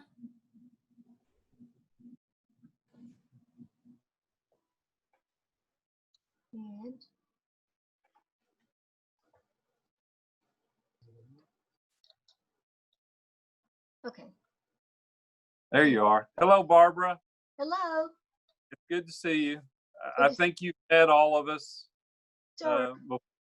but we have an attendance council member, Vera Cruz from District 1, council member Cooks from District 4, council member Anderson from District 3, and council member Johnette Jameson from District 5. And and you've known me for quite a while as well. Yes, sir. So thank you for being here with us. Tell us about your experience with KDB, a little bit more about you and or Paul as well, and what you'd like to see KDB do. Okay. We're originally from San Antonio, my husband and I, and we're both retired. We've been in Duncanville probably 26 to 27 years. Enjoy it. Paul, when he worked, he had to drive back and forth to Waco every day, but now he's home and doesn't have to drive anywhere. I've been with Keep Duncanville Beautiful. I know since 2008 because I just found a newspaper with a picture on it. It said 2008. And what I would like to see Keep Duncanville do, or be allowed to do, or help do, is the property on Daniel Dale and Big Stone Gap. No, excuse me, Daniel Dale and Cedar Hill Road. That large property. Perhaps we could make a walking area in there. Maybe we could plant wallflowers. That would, I really would like people to know where Duncanville is located, because, you know, they talk about Cedar Hill, they talk about everything else, but they have no idea. Even the news people, when they do the weather, they don't even mention Duncanville. That makes me upset, because I want them to know that we're here and we do a lot of good things. And anyway, that's what I think, that maybe we could do something there. Or at Christmas time, perhaps we could, besides lighting the tree, perhaps we could have some food trucks before they light the tree on that particular evening. I know we can't do it this year, but maybe sometime in the future, like a walking tour of some kind. Anyway, I enjoy living in Duncanville, and I've been on the board for quite a while, and I still enjoy it. And what else would you like to know? Thank you. Council members, any questions for Ms. McComb? Mr. Veracruz. Yeah, I just want to say, Ms. McComb, thank you for volunteering to serve again. And again, she's one of the pillars in KDB and helped me cut my teeth when I got there. So I appreciate all she's done, and I had a time keeping up with her as well. So I really appreciate you, ma'am. Thank you. You're welcome. Thank you for being on. If I could add one more thing about the Burma-shaped signs that Ms. Clark talked about. Yes, sir. I remember that, and this more for the council than anything, Ms. Barbara, is I believe our ordinances kept us from putting some of those out. So it might be something else we can visit, Monty, whenever we do the banners and stuff. So we'll definitely do that. But anyway, I just remembered that. So thank you, ma'am. You're welcome. You're welcome. And can you do anything about, well, it's not your job, but maybe you can notify someone about working on the street work on Center Street? They've been working on it since the pandemic started. On our corner, they've dug holes 3 times. So I don't know what they're digging for. Maybe oil, gold, I don't know. But they've tried 3 times. They've closed our street a couple of times. And so anyway, I'd appreciate any help or information on that. I don't know what the plan is. Okay, thank you, Barbara. We'll take that. Monty, did you have a question for Ms. McComb? I was curious of a short answer to this is, if you were the queen of the city, what would you do at Daniel Dell and Cedar Hill Road with that property over there? If you could do anything you wanted to do, what do you think would be best for that property? Clean up the lake, the creek, excuse me, the creek, and make it more accessible to the city. In fact, clean up all the creeks. I mean, we clean up the parks, and if the creeks are running through there, we of course can't get down to the creeks to clean up the bags, plastic bags. That's what I would love to do. I would love to have the creeks cleaned. And then that area, soccer fields, I don't know, like a walking area. Like I said, with maybe benches and flowers of some kind. Just a very nice to draw people outside and strolling through the parks. Okay, thank you. You're welcome.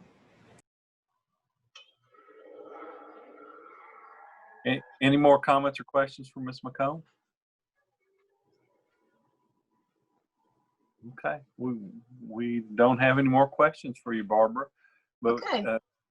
Serving, I mean, you appreciate the time and the commitment, and I've driven by our house several times, and they do their own part of keep Duncanville beautiful with their yard and everything as well. Well, that slope doesn't look very good, but anyway, we're trying. There you go. Well, thank you again for your time. We appreciate you and your serving. You're welcome. Thank you all.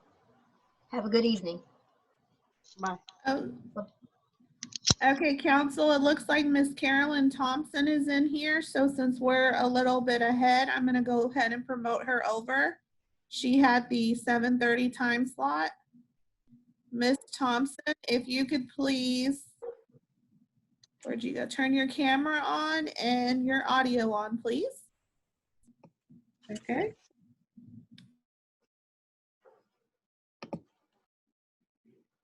All right. How's that? That looks good, Miss Thompson. How are you today? I am pretty good. How are you? Doing well. Just a quick roll call. You can see everybody, but we have Council Member Joe Veracruz from District 1. Hi there. We have Member Monty Anderson from District 3. Council Member John from District 5. And Council Member Mark Cooks from District 4. And I'm Don McBurnett, and I'm District 2 and Mayor Pro Tem.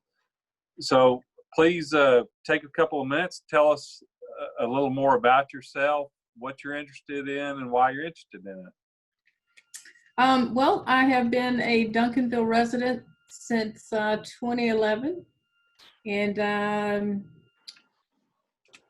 currently employed with the County of Dallas as a real estate services operations manager. I have been there for about 14 years. I'm 8 weeks away from retirement and ready to serve and ready to get involved more in my community.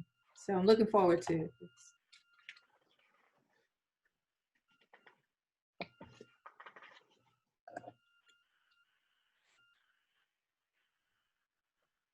What type of board, or what are your interests? I was in a Board of Adjustments. Is that what I see? And planning and zoning?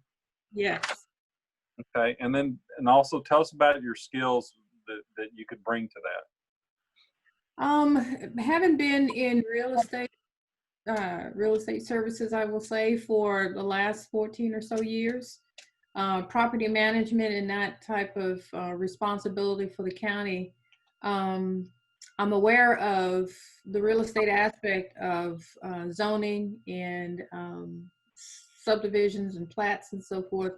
So I feel like, really just by being a resident of the city and wanting to get involved, that I could bring the readiness and willingness to serve the community more than anything. The real estate aspect of my previous job will help. It will help me to understand some of the issues that are facing the committee. It'll help me to understand how to logically think through what issues there are, and if there are any ways to resolve those issues, if there are any policy decisions that need to be made or should be recommended to the city council at large. So. Thank you, Councilmember Cooks. Yes, Ms. Thompson, how often that you guys meet? I know with the Board of Adjustment, you just meet when there's a need. Have you had an opportunity to meet at all? We usually meet when there's a need, when we have some issue that has come before us from code enforcement. We have not met in several months, actually, Okay. and probably due to the current health crisis, among other things. So, You said you worked for the county or for the city of Dallas? Which one? for the county of Dallas. The county. Okay. All right. Thank you. Thank you for Thank serving. That's right. Council members, questions for Ms. Thompson?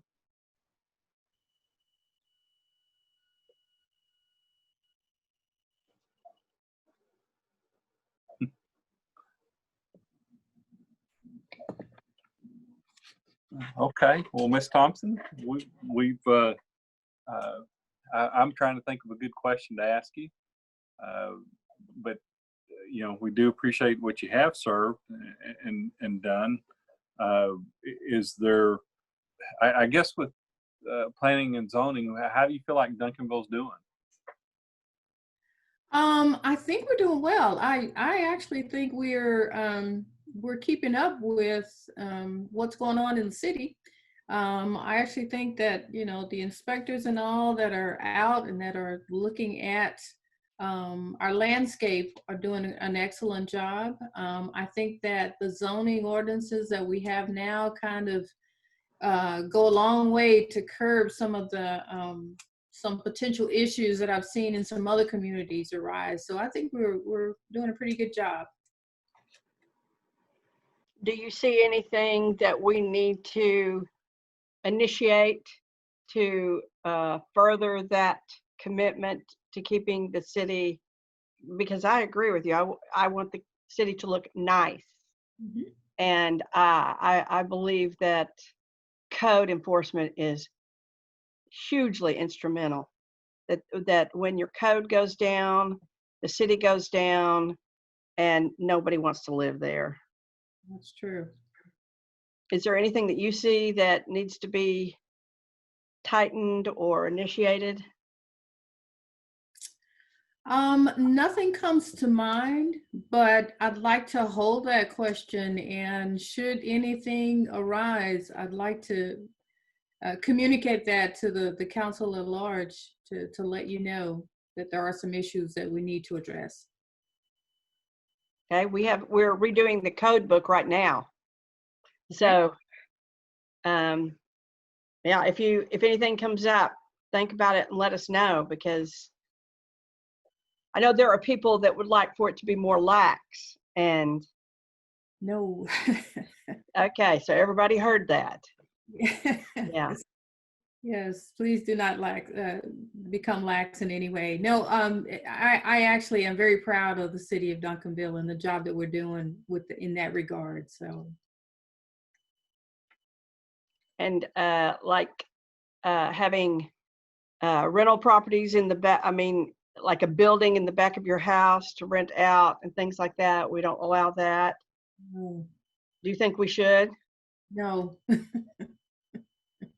No, and I hear that. And I think we're right on with our fencing regulations. I think we're right on with our building material regulations.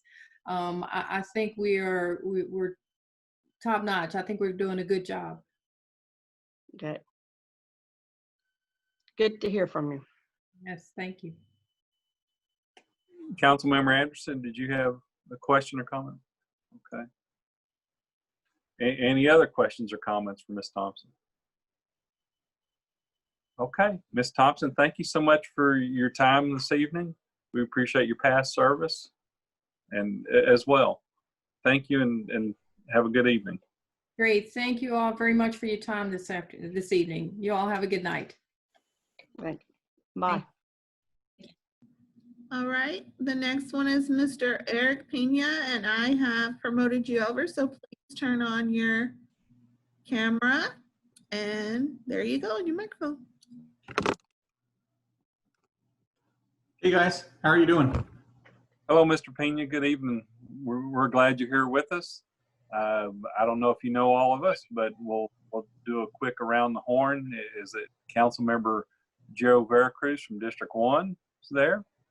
Councilmember Johnette Jameson from District 5, Councilmember Mark Cooks from District 4, Councilmember Monty Anderson from District 3, and I'm Council Member Don McBurnett, District 2, and Mayor Pro Tem. We want to thank you. We see that you're a new applicant and that you're interested in the Board of Adjustments, Planning and Zoning, 4B, and Parks. So tell us a little bit about yourself and how you would fit into one of these roles. Well, you know, I have the education of an architect, and I am CFO of a firm, a partnership of 3. So I have worked for Walmart, Sam's, McDonald's. I've worked around the country. I've had to do entitlement studies across the country from Florida to Alaska. I've been through planning and zoning. I have listened to the people, negative and positive, across the board. My education really, when it comes down to the building, but I spent 4 years working alongside my father, who was a civil engineer. So my background, education, and experience is architecture and civil engineering. And I've been through those planning, zoning meetings, so forth, and CFO of the company. You know, I just kind of have a brain for numbers and math.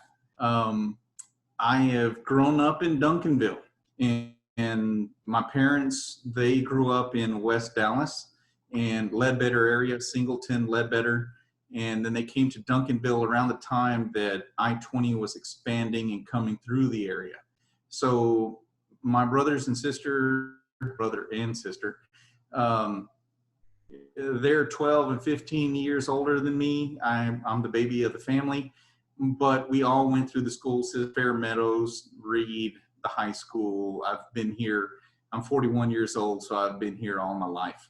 Asking my wife of, you know, in college, where should we move? And she said, well, I like Duncanville. Well, I've been in Duncanville. So I've been here a long time, I should say. Seeing the city and my education and experience, it's just really, you know, I've been around and I've seen other places, and I feel at this age, you know, how can I contribute to the community, especially the one that I have grown up in. Council members, questions for Mr. Pena? Where'd you go to college? UTA. Graduated UTA in 2001, December. So you stayed in the area. Yes, ma'am. And you have kids? Yes, ma'am. I got a 4-year-old, Liliana, and I have a 9-year-old, Sophia.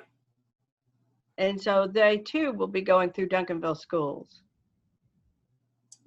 Yes, ma'am. Well, right now we have her in UME off of Main Street, or excuse me, Cedar Ridge. She goes to UME there. Okay. And so you do have the background for understanding the P&Z, and that is one of the issues, that there's a training that is offered by the Council of Governments to give people on that board some background information as to the rules and the laws, but not everybody takes it. And I think if you don't have a background in it, and I mean, it's just necessary to understand what you can and can't do. No, and I totally understand that. As a part of my profession, we do site planning, and we've done it across the country. And I'm not saying that is the end all be all. I mean, extra education absolutely is necessary for local government. So totally open to it. Just seen a lot of things, and I think that that's where my experience kind of comes into play, because I've seen a variety across the country. But I'm not saying I know it all, but I understand what you're telling me. But I might. Well, it's just nice to talk to somebody, an applicant that has some background in that particular area that you want to go in, because they need, I think, sometimes some experience. And, you know, with all of this, you know, and I guess here recently, in the past 5 years, I've listened to a lot of people. I feel it's time to kind of listen to folks and give back to the community. And if I can take my experience from back in the day to current codes, to current planning and zoning, and listen to everybody kind of contribute, then I think that just all around helps to where we go in the future, if that makes sense. Yes, it does. And we have kind of a special city, if you will, because we're only 11.2 square miles. So, you know, when you have a larger city, you can sometimes absorb different things that a smaller city just cannot do. Yeah. So, Mr. Pena, I have a question for you. Since you've been around here, what do you think Duncanville needs or sees? And also, what can you tell us about strong towns? So a need, you know, because I've been here for a while and I see the usual buildings that are around, I was happy to see some development around the city. And let me give you an example. I think, you know, around the Copper Hill corridor going towards 67, there was new fast food restaurants. There's a Napa there. I've seen that pop up. You go down Main Street and what is it, City View Tacos and the little strip centers and stuff.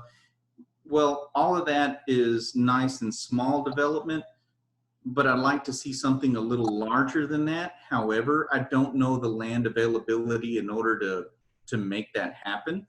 There are some things that are on Clark Road that I've seen pop up too. There's a gas station, but if you recognize that, a lot of these are small businesses instead of larger development areas.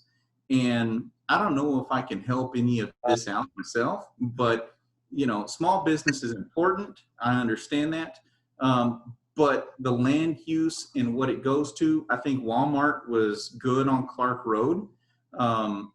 You know, at that time at the 9th grade school, I went there when it was baseball field and just empty, you know, lot behind. To see the Walmart over there was surprising, but that's good. But I'm not seeing anything that really is growing other than small business. So I'd kind of like to see a little bit more of that in Duncanville. Again, it's just the availability. And so I put this, you know, on the checklist that you gave me, and looking at that and where I would fit in. That's kind of a question back to you guys. What is needed for Duncanville, and where can I fit in for help? What's the vision of the city moving forward to get bigger development so we can have something a little more attractive around here? If you look at the neighboring Cedar Hill and what they have going on in their Uptown Village and stuff, is that even applicable to Duncanville, so we can compare along those lines?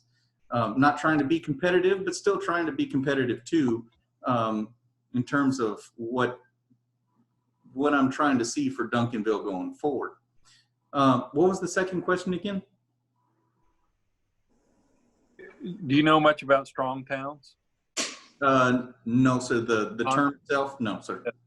Concept. Okay. All right. Any other questions from our council members? Mark? Yeah, thank you very much for applying. I'll tell you what, your experience is very impressive. When you asked the question about where your expertise could really lend a hand, it's really all over, particularly around the first two you identified, which was the Board of Adjustments and Planning and Zoning. And we're going through planning and zoning now, and that's going to be a key for our city in the future. So having some expertise around planning and zoning will really help with your experience as well. So thank you for applying. I really appreciate it. Thank you. Councilmember Veracruz. Yeah, I was just going to tell Mr. Pena, I appreciate him applying as well. And how did you, I know you're interested, motivated, but what got you to actually fill out the application? Was it something you received in the mail? Something, what was it? Believe it or not, Nextdoor app, that's where I found the opportunity. and it comes from the neighborhood. So I've been listening and watching over the neighborhood. Rarely do I contribute to the conversation, but I listen to my locals around here, and they say the things that, you know, they have their feelings in certain things. And that's really where I found out about this. And I thought, you know what, if I can blend the two from the neighborhood versus, you know, what I know, and find a balance in between, then I think that is contributing back to Duncanville. Perfect. All right, sir. Well, I appreciate that. Thank you. That's right. Thank you. Councilmember. So let me see if I understand this. So do you think that Walmart coming to town from somewhere else contributes more than having lots of local owner-occupied, you know, real estate owner-occupied small businesses? Do you think that contributes more, Walmart, than those two? Well, that was tough when I saw that come in, because I used to work for them. So I know what they do to small business in an area. And that part, that's tough to deal with because they're just a monster. But when you apply a grocery store to an area where you have to go a little bit further out to get to a grocery store, especially in that area, what was it? The Albertsons that's gone away and now it's a public storage space. Yeah, that was probably Tom Thumb and Albertson merged, so they don't want two stores in the same area. Ah, okay. They're the same business, Albertsons and Tom Thumb. I wasn't aware. If you go to Tom, they have the same app. Okay. So if you have one, you've got the other. Right. Okay. Okay.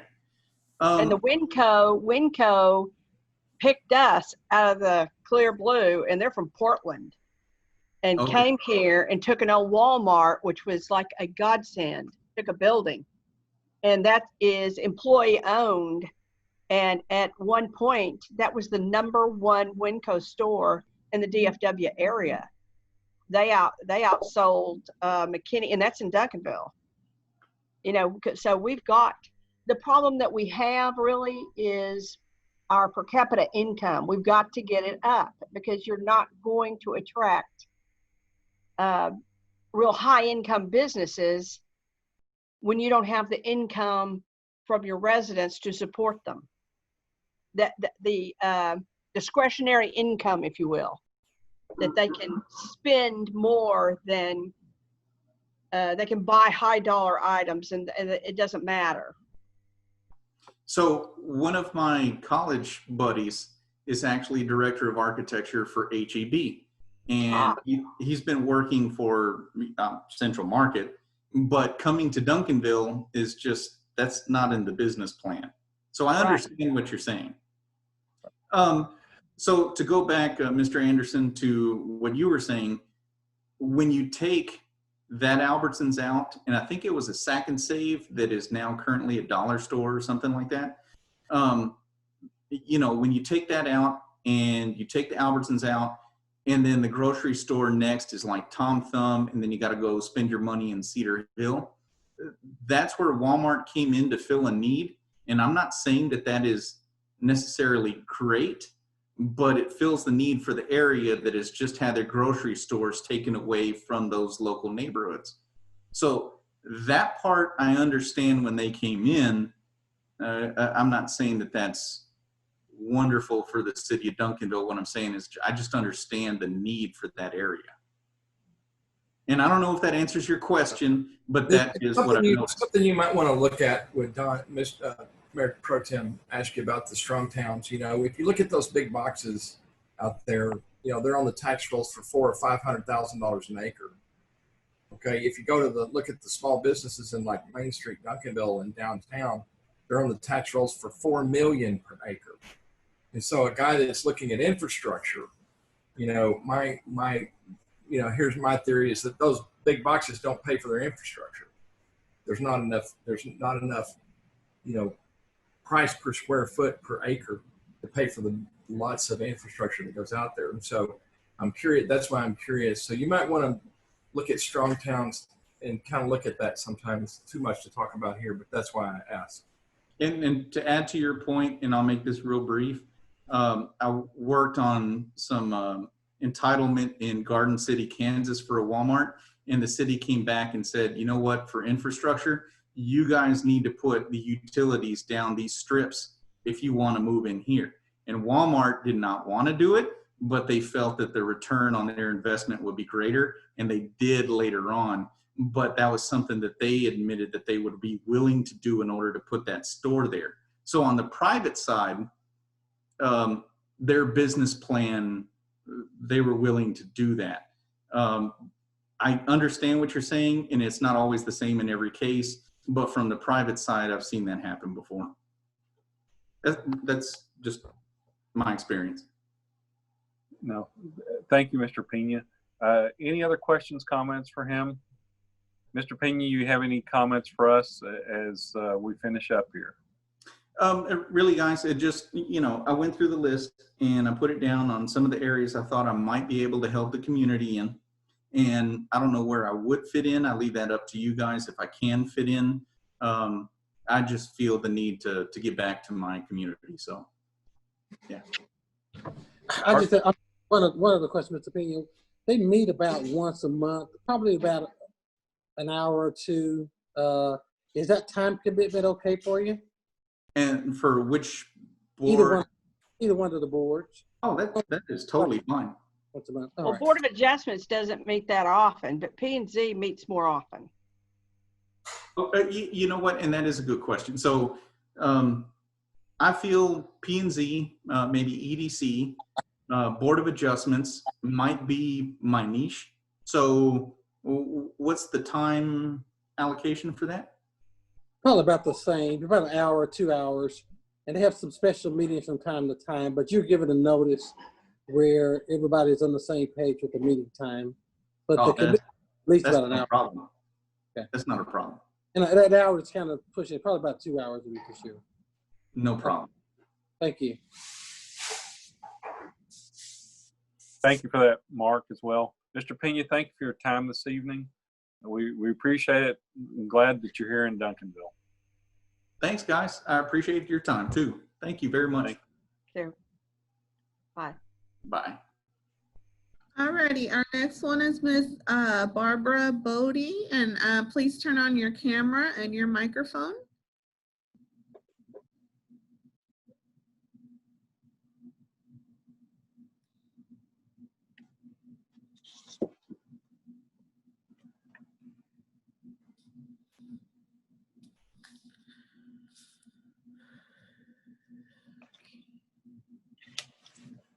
Oh, there she is. Hello, Miss Bodie.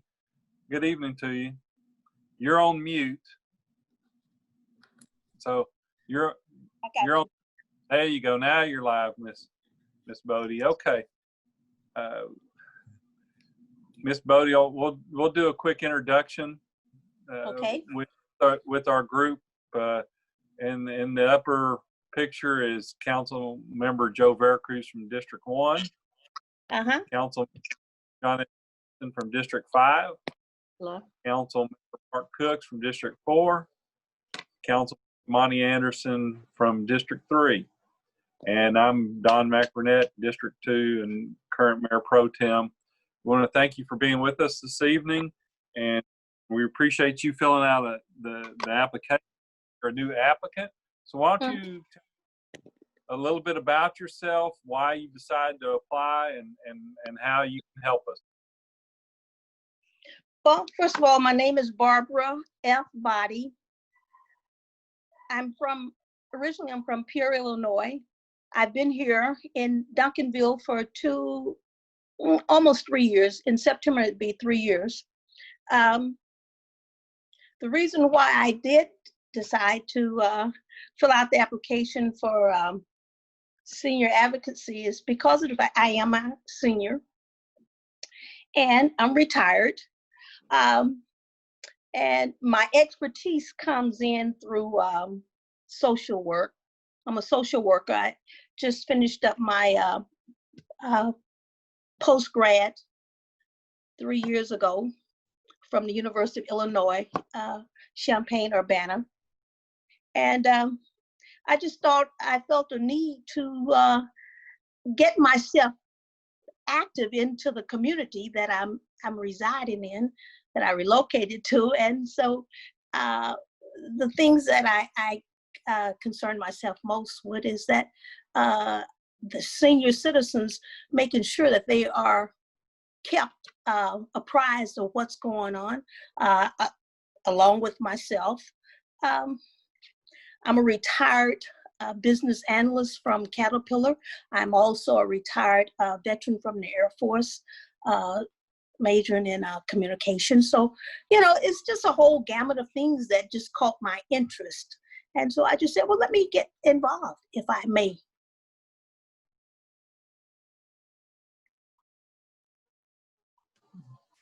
Wonderful. Thank you, Miss Body. Council members, questions for her? I'm curious, that's pretty widespread that so you practice social work. Yes, ma'am. And I'm sorry? Yes, ma'am. And you retired from the Air Force. How long were you in the Air Force? I was in the Air Force for 18 3/4 years. I was injured, and then I was discharged. Wow, 18 years. 18 years in the Air Force, 35 years at Caterpillar in Illinois. And, yes. At Caterpillar, and what did you do for them? Business analyst. Okay, so you have a very varied background. Yes, I do. I was also a foster parent. I have 2 grown adopted sons. I've never been married. And so, you know, it's just a gamut of things that I have been here doing. My purpose on earth is to serve. And so that's what I'm doing now. And that's what I would love to continue to do, you know. And how did you end up in Duncanville from Peoria? Well, if anyone knows anything about Illinois, we are blessed with all 4 seasons, but that latter season, it can last up to 4 months of 16, anywhere from 5 to 16 inches of snow. And so as I gained numerical figures on myself, I decided I wanted to go somewhere with a little bit warmer. And plus, I had a knowledge of a church here, and I just wanted to come and glean from the church. And so here I am. What church? What church? Friendship West. Ah, okay. Okay, well, that makes sense. Because I was thinking, what? Duncanville from Peoria, Illinois? Well, you know, it just so happened, this is where I was placed, that, you know, I found the home here that I really enjoyed, with all the amenities that I wanted, was here in Duncanville. And it's a quaint area. I come from Peoria is 100 plus. But I'm a small town person. And so I wanted to have a metroplex around me. And so Duncanville fitted the scheme that I wanted to live in. Well, it all makes sense now. Yes. You put the puzzle together, because I thought, did you throw a dart at the map and end up in Duncanville? Well, you know what? I was just online, and really, truly, this is how I found my home, was online. You know, everything just fell in place. And I'm like 15 minutes away from where I fellowship at. And, you know, and like I say, it's a very quaint, small, and quiet area. Beautiful. And that's beautiful. And that's what I look for. Plus, I'm an avid football fan. And so when I learned that this was the champion, because I came from a championship city, and when I learned that the high school was the champions, and so it all fit for me. Okay. Councilman Cooks, did you have a comment or question? Yeah, no, I just want to thank Ms. Barbara for interviewing tonight. I really appreciate it. I know your pastor very well. Yes. And so thank you. I know he insists or asks you guys to volunteer in your community. So thank you for following that leadership. Yes. You mentioned seniors, and then you put down here library board. So I know you had 1 and 2, but what's the difference on the library board and the seniors? Which one would you rather have up front? Up front, I just want the seniors. I really want to concentrate on seniors. Prior to my mother making her transition, I moved my mother in with me, and I kept her, and I kept my father also. And so it's just, and now that I'm in that age group, and so it's just something it's kind of like it's right there. I'm a social justice type individual, and I want to make sure that the advocacy that I learned in my post-grad school, it all go in to really fit in the needs of senior citizens. You said you had pretty good rest written all over you when you said social justice.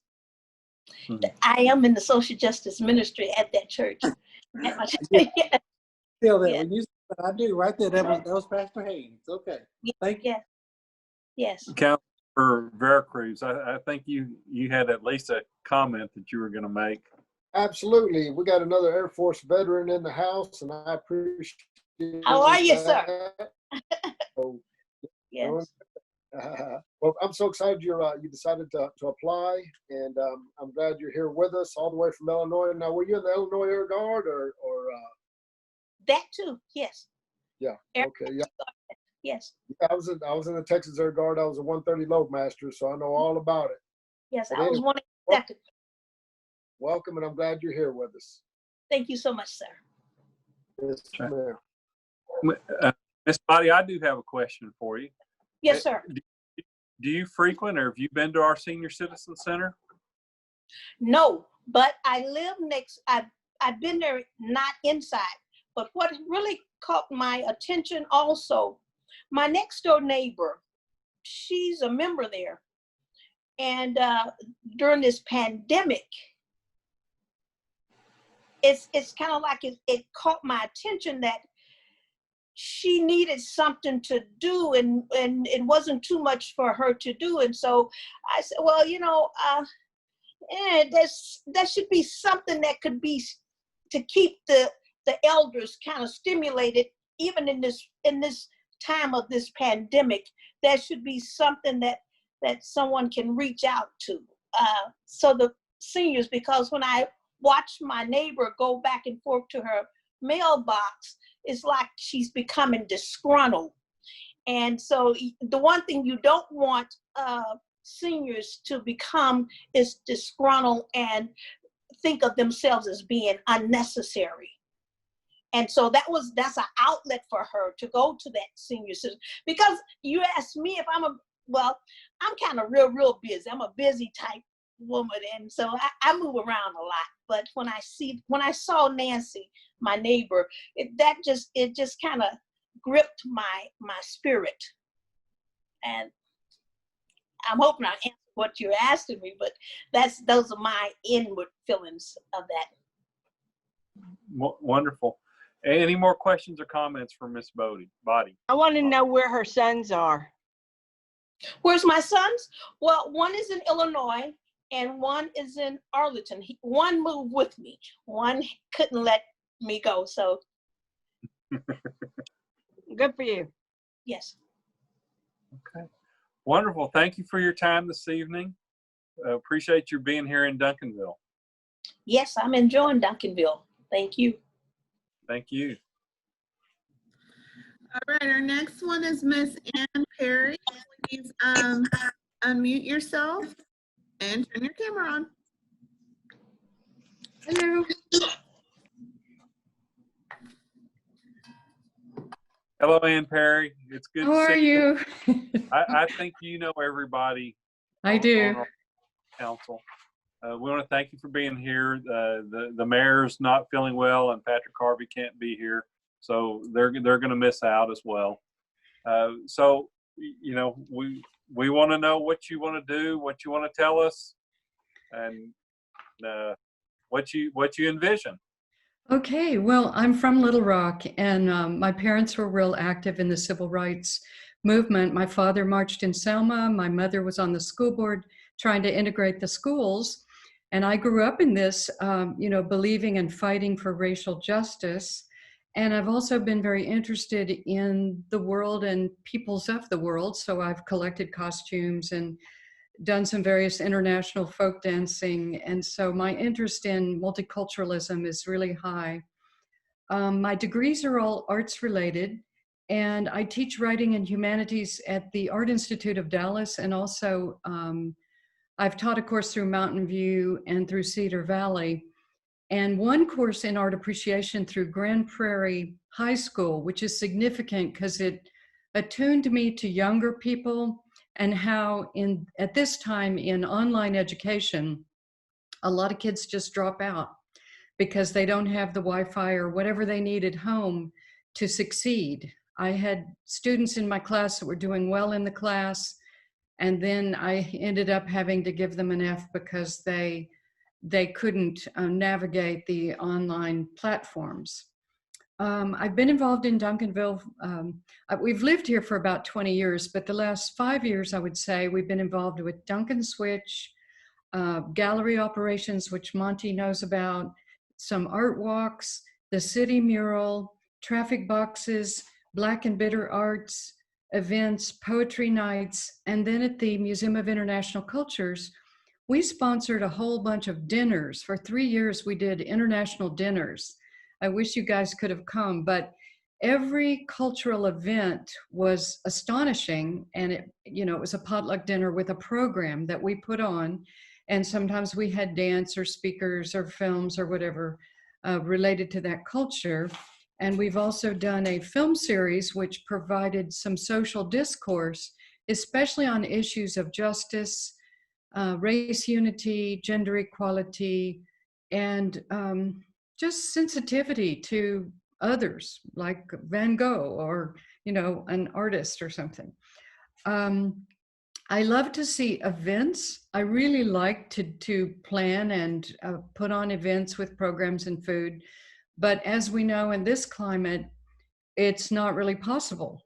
So I was thinking maybe some Zoom educational Duncanville feature events, maybe meet the artist, or we could do open mic, we could do, something about pride in our community and who lives here. We could feature someone and have, them speak for 10 minutes and have questions.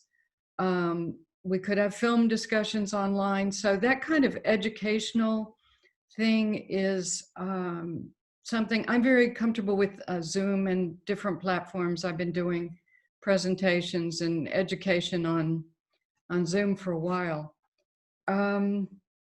I almost finished. What do I envision? 2 things. A big mural on the back of Terry's food, that big building, because you could see it from I-20, and we could have a competition where we had artists do a multicultural mural and the big word Duncanville.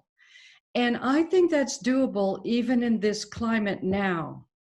With the budget to pay someone, you'd need scaffolding or something. We've gone over there, we've looked at the height of the building, but that is a fantastic opportunity to put Duncanville on the map. Secondly, with that Ladd 10 Mile Creek area that we walked and cleaned up one day, I think we should approach Alice Walton of Walmart to see if she wants to create a art museum there that would span the creek. I don't know if you've been to Crystal Bridges in Arkansas, but you should look it up. And I told the mayor's wife about this, and I think she did, and she was amazed. It's a beautiful, architecturally gorgeous facility that spans a creek there in, it's near where the Walmart headquarters is. Springdale or Bentonville, Arkansas. Okay, if we could somehow approach Alice Walton, and we could, I heard Eric Pena's talk with you guys. I mean, he's an architect that's worked with Walmart. And if we could somehow interest a visionary with money, with something like that, what I would envision, she has it's a museum for American art at Crystal Bridges in Arkansas. If we could envision a different kind of museum, maybe even with an immersive art projection feature, it's a very new kind of thing. There's one in Paris, there's one in Toronto right now. Why not Duncanville? Okay, if you're asking me really to visualize big things, I could imagine this big, beautiful museum, and of course a huge parking lot, but that land is very large. But it would bring beauty and culture and grace, and maybe even this new kind of art. In Toronto, they even have a drive-in viewing area to see this Van Gogh art projected with music and everything. It's fantastic. So I also think it might be nice to do something for our police people here, that we need to work on race unity and on getting rid of this us and them idea, that we are all together. Our police people help protect the community, and I hate to see all the disunity in this country over, you know, police and people and others. So I think you've heard from me enough now. We've heard a lot from you. Thank you for your comment. Yeah, Mark, go ahead. Man, well, I'll tell you what, Ann, I love the picture that you paint, the visionary. I now know why you and Tim could paint murals and have the picture of murals so well. You just had my attention so on all of the great things you're saying. So thank you very much. Thank you for the mirror here on Duncanville and Cockrell Hill. I really appreciate that. And I look forward to doing other things with you. Great, thank you. Councilmember Veracruz. Yeah, Mrs. Perry, I've got my work gloves on. I got the scaffolding loaded up. I'm ready to move. So, you're ready to go. Let's get some paint. Absolutely. So anyway, I thank you for reapplying, or are you a new one? I'm sorry. I'm a new one here. We've done a lot of independent things, and the museum we served, you know, we did these events there, but so we're both new to this application process.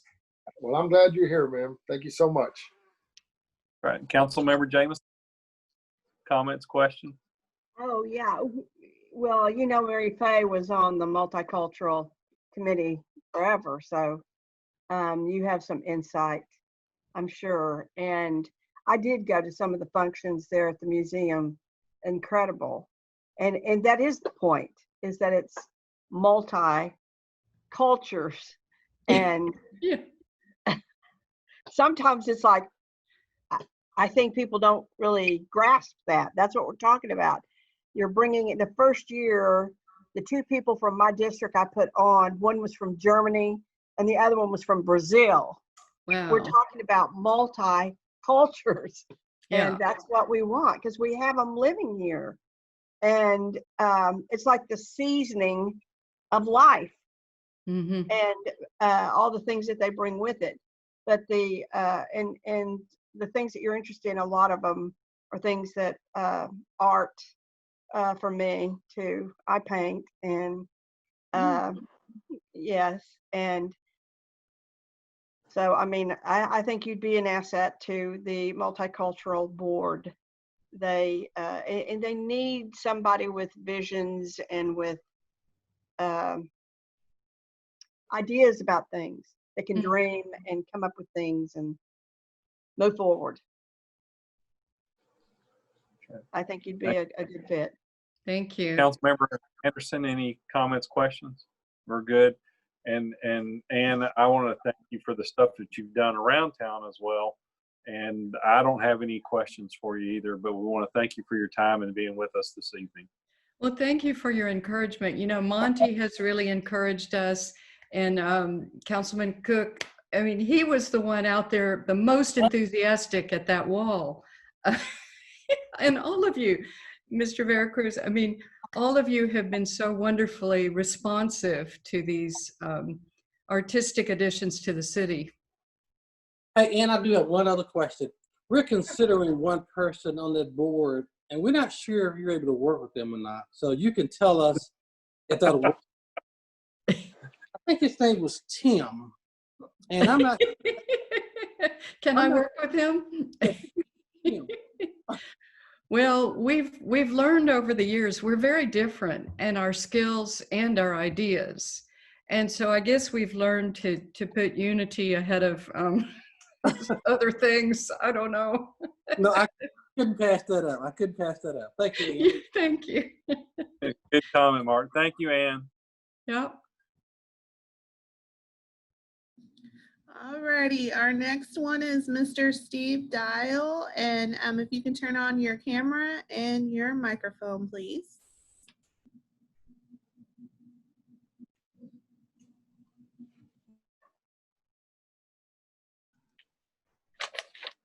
All right, can you guys hear me? Hello, Mr. Steve. We can hear you loud and clear. Know all of us, so we'll skip the introductions, but tell us about what you see, what you vision, why you want to re-up, and go from there. Oh, I don't have anything better to do. No, you know what? I think we got good momentum on the board. I think there's a lot of good things in front of Duncanville still. I think there's some good opportunities, and I would just like to continue participating.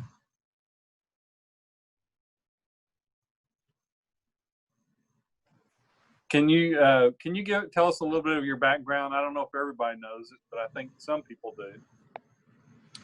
I am a structural engineer by trade. I have been president of a Hunt & Joyner since, which is a local Dallas firm, for 30-something years, 35 years.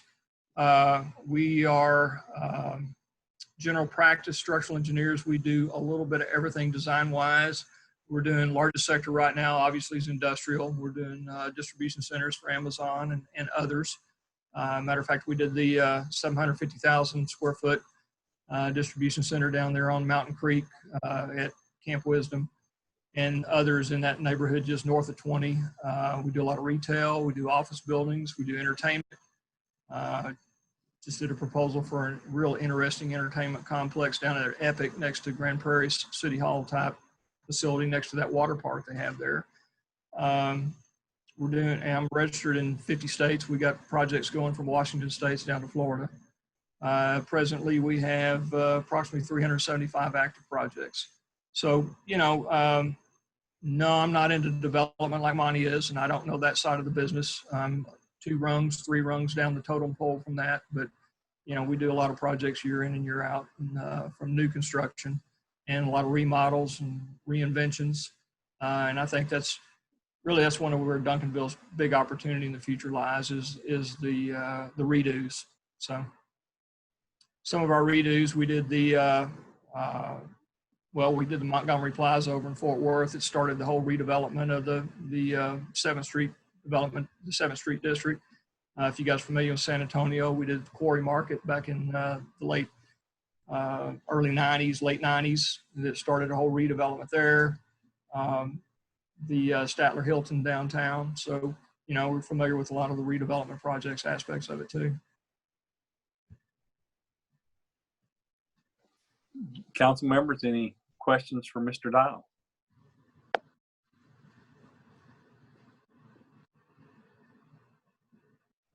Mr. Veracruz. Yeah, I just wanted to say, Mr. Dial, I appreciate you just hanging in there with us. Like you said, you got a lot of things going, but we appreciate your time and effort with us. So thank you very much, sir. Thank you. I echo that as well, Steve. Thank you very much for your service. No, that was Councilmember Cooks. I'm sure you know that. Yeah. Thanks. I'm curious if you have anything, like any project that you would like to see done in Duncanville. You know, well, it's kind of been one of our focuses, and you know, through our surveys and stuff that we do at Taste of Duncanville, it's one of the things we always do is ask the citizens what they want, what they'd like to see. And you guys, it's no surprise, you hear it too. They all want restaurants, entertainment type facilities, that kind of thing. And I think we have some real opportunities.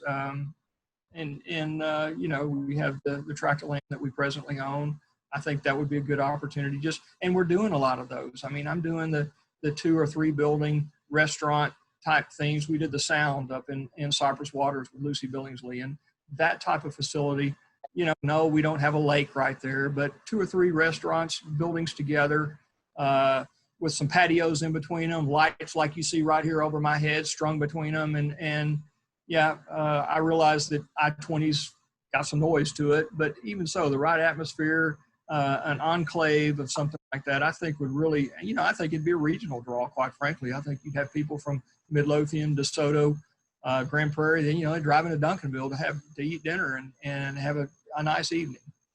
You know, we kind of got that feel a little bit going at Main Station with Mud Hook and Rice Pot, some of that. You know, those patios, I've eaten there several times myself, my family at night. You know, it's a nice vibe. And if you take something like that, put another 1 or 2 of those in town, that is one of my, you know, what I'd really like to see. You know, I'm me and a few thousand other Duncanville residents. But there's others. I mean, you know, and what we've seen on the board is balancing that with, you know, our sponsorship of our existing corporate tenants, corporate citizens.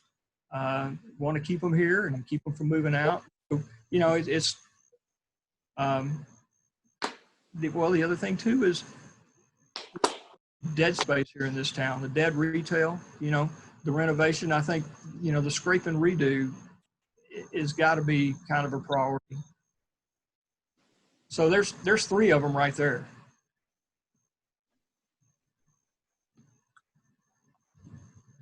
Very good. Steve, what do you see as the biggest challenges we have? Oh, well, unfortunately, the city of Duncanville, we just don't have the greatest reputation. And I don't mean that from a city standpoint. I just mean, you know, the developers are not lining up to come down and do projects in Duncanville, Texas. And I don't know why. I'm not political. Monty probably knows more about that than I do. But you know, just getting interest in what we have down here, I see that as a challenge.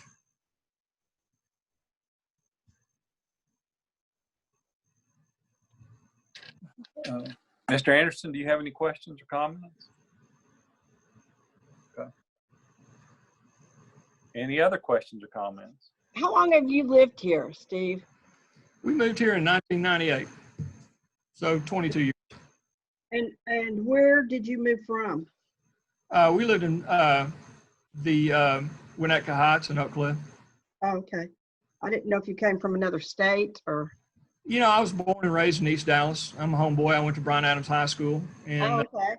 When I married Chris, she already had that house in Oak Cliff and Winnetka, and it was a great house. It was 3 stories with a full basement, so it was technically a 4-story on a double lot.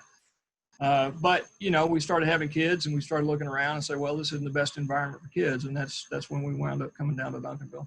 Found our house here on Cedar Hill Road, and we've been and love this place. I mean, and matter of fact, we bought a lot in Midlothian, and Chris designed her dream house and chose not to build it. And so we're still here. Kids wanted to stay here in Duncanville with their friends and school. And so we chose not to move, and, you know, we're here. Well, I think some of the, as far as developing here, I think some of our issues are that we've changed, the city's changed. And to me, what we've got to do is figure out a way to entice the people to move here that we talked about it earlier, have, you know, some discretionary income so that we can attract businesses, higher end businesses. You can't get them to come if they don't think that the people have the income to buy a higher end product or service, restaurant, whatever. And I mean, you wouldn't locate here either if you owned a business, if you saw it. We just got the figures because of this COVID thing, and our median income is now at 52,000, and Dallas County is 83. So we've dropped.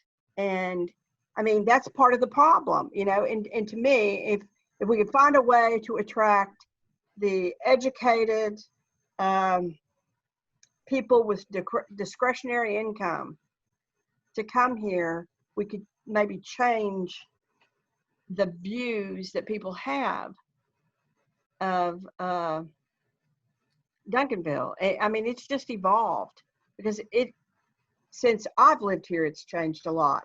And there used to be, because I'm from, you know, AT&T, Southwestern Bell, and there were top people with Southwestern Bell and AT&T that lived here. They're gone. So, I mean, we've just got to figure out a way to attract that sort of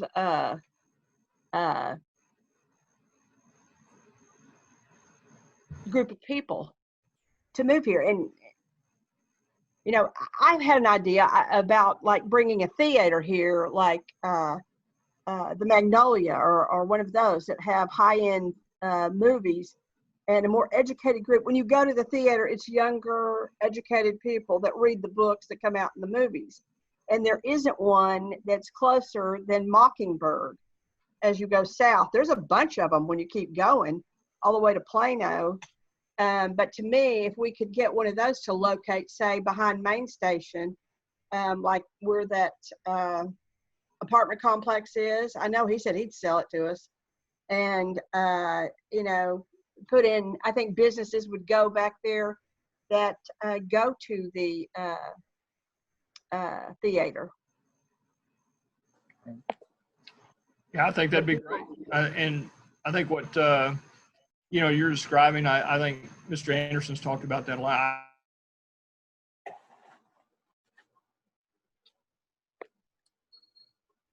Oh.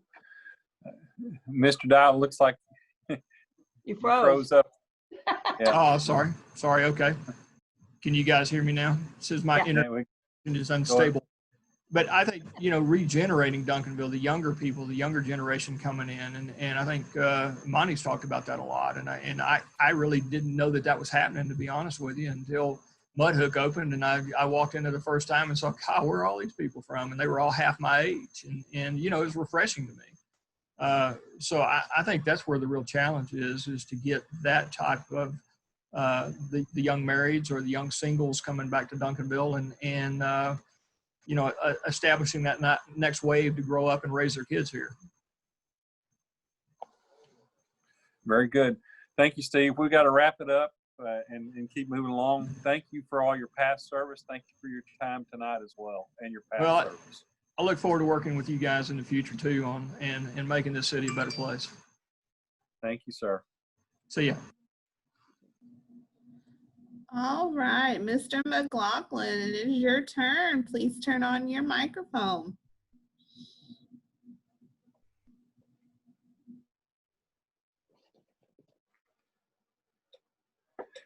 Sandy, can you activate your microphone? You're on mute.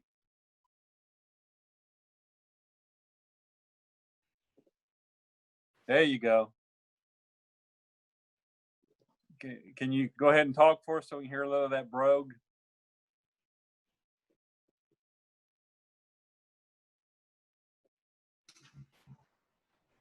Sandy, can you talk with us?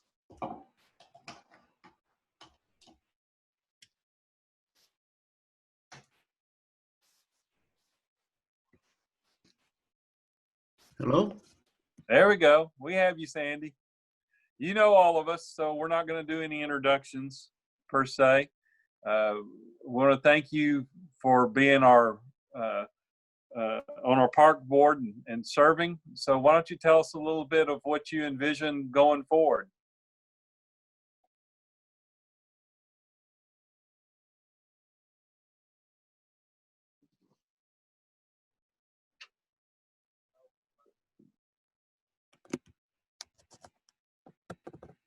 Sandy, can you hear me?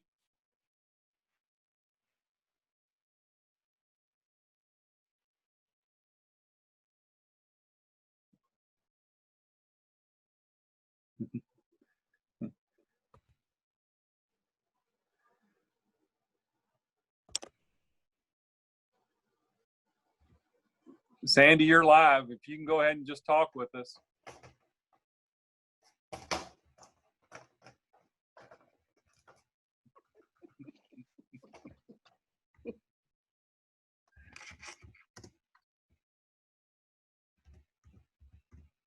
Maybe Christian can call in. I know. That's what I was just sitting there thinking. Yeah, I'm gonna try to call him. Give him a quick buzz.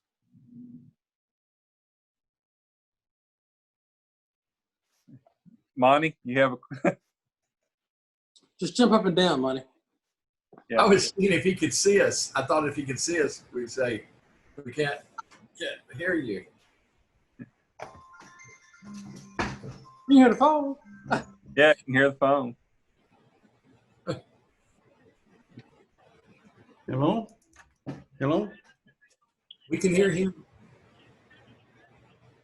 No, I can't hear you. Should I put on, allow my microphone? Okay.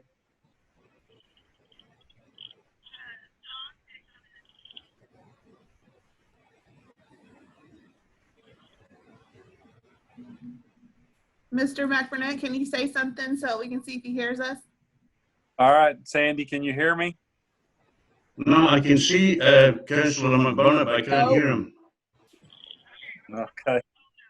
It's got two. Okay. You got two. Okay, have the phone up to the computer so y'all can talk to him. All right. Hello, Sandy. We want to thank you for being here with us tonight. The question I had is thank you for serving, but tell us what you look forward to and seeing in the future for parks. They're coming to fruition in next couple of years. The things that I worked very hard and the park board has worked very hard on, the Harrington Park. There are going to be improvements in the parking and the concessions. We'll be able to attract more tournaments because it will be a better facility. What's coming to Harrington is so exciting. Coming to Armstrong is so exciting with the splash pad, the new Kidsville.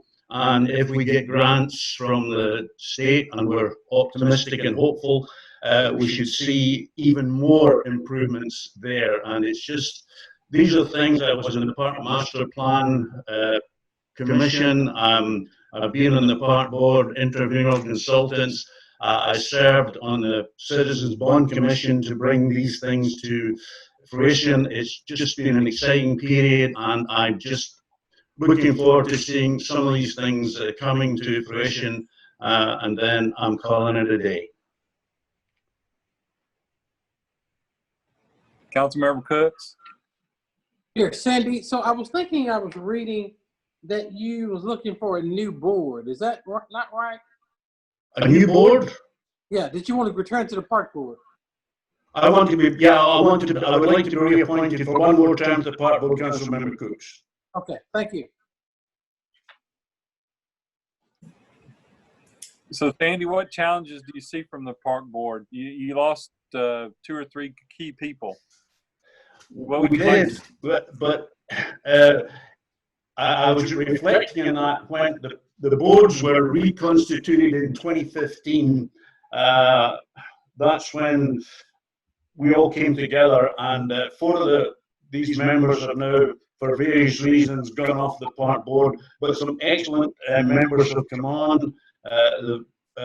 Beth Farrell has done tremendous work on bike lanes and with her contacts, and we're going to see tremendous, in the very near future, we're going to have tremendous bike lanes in the city. Pam Rogers brings insights. So yeah, the board has changed, but the folks who've come on board in the last 2 or 3 years have added, and it's an exciting, it's an active board. We're very much engaged. You've met with us. I think you have an idea of how engaged we are. and I don't see that changing. It's there are good things ahead now. We've because of the downturn in the revenue and what COVID has done, it's going to put some things on hold. My personal dreams and visions of a dog park have had to be put in the back burner, but good things are going to be happening for the park board and for the city of Duncanville. Council members, any other questions that you have of Mr. McLaughlin? Okay. Sandy, I'd be remiss if I didn't say that the mayor's not feeling well and he's not here, and council member at large Harvey always loves to hear you talk, so we always like to hear the brogue as well. We don't have any more questions for you. We appreciate the service that you've given us and the excitement that's been generated with our parks. Thank you, Councilman. Thank you. Okay. Mark, did you have something? Or Monty? No, I was just saying bye. All right, we're all good. Thank you, Sandy. We appreciate your time. Thank you.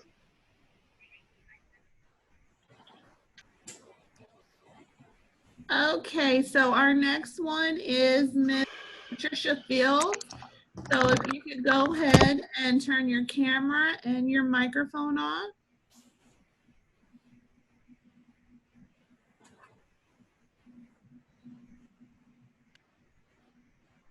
Can you hear me?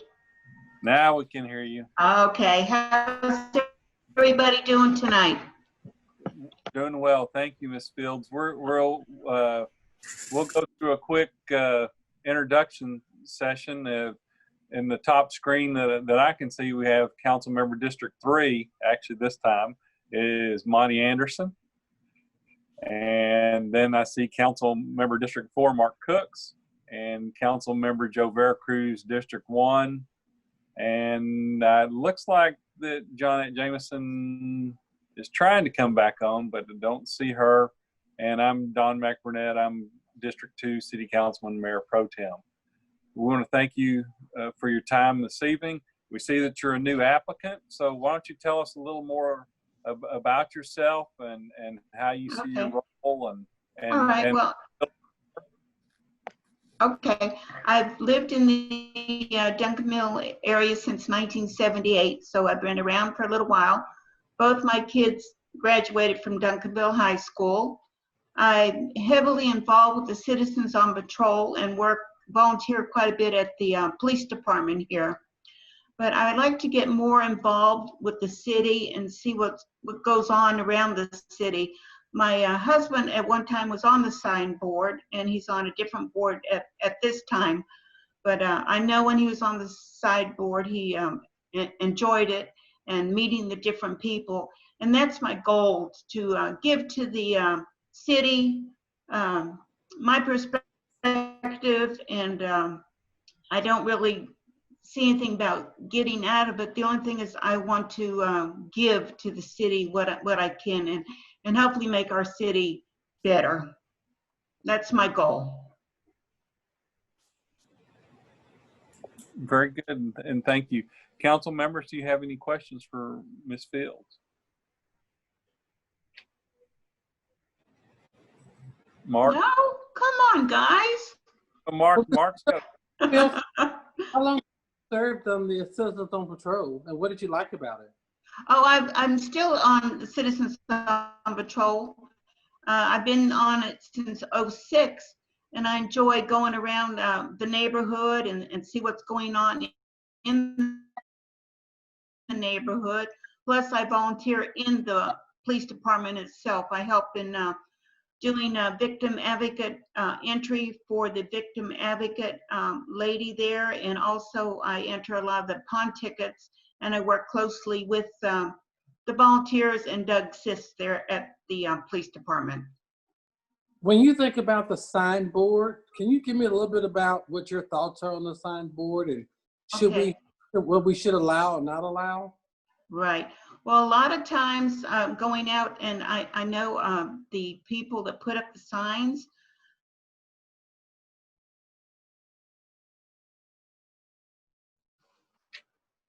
You Miss I Fields know a is lot of them, they don't take care of. Pardon me? Miss Fields, if you could back up, you froze up there for a while, so you just comment and it froze. So if you can go ahead and answer Councilman Cook's question about Sure. I know a lot of times on the sideboard that the people come and ask for signs and all to be hung on their places of business. And I know if they need a variance, they have to go somewhere else. But I know going around and looking at the signs that are hanging, some of them are just, they're very tacky looking, and to me, it brings down our city. We want our city to be pretty and not have a lot of these signs just hanging, you know, by one hinge or something. But and I know too that if they want something larger, they need to come to the sign board and have it brought up for the sign board. But my main thing is beautification of the city, because we don't want all these banners just hanging loose and just flying in the breeze. So that's kind of what I look at. Okay, yeah, I definitely agree with that portion. Have you owned a business of your own? And if not, do you ever visit with any of the business owners? Yeah, I'm in. Okay, thanks. Bye. Right. Can you hear me? No, I'm sorry. Could you please repeat yourself? I will. I was asking, have you ever owned a business yourself? And if not, are you familiar with business owners in Duncanville? Yes. No, I've never owned a business on myself here in Duncanville. I used to work for an insurance company, but I'm retired now. And I worked in downtown Dallas when I worked with them. But no, I never have. All right, good. Thank you. Thank you, Ms. Fields. I appreciate it. Thank you. And just a little bit of protocol. We do have our council person from District 5, Johnette Jameson's back with us. So we're glad to have her back and stuff. Johnette, did you have any questions for Ms. Fields? She was interested in sign and express some of her opinions.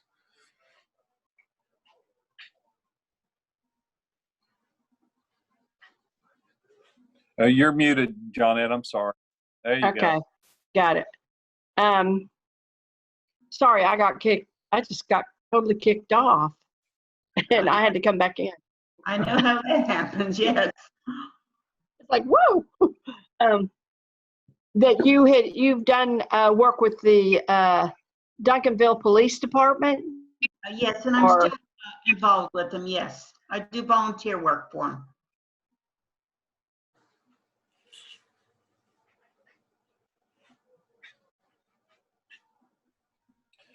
And it looks like Councilmember Jameson froze up again.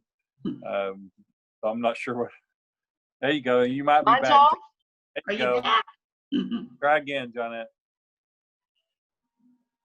Now you're muted. Okay. All right.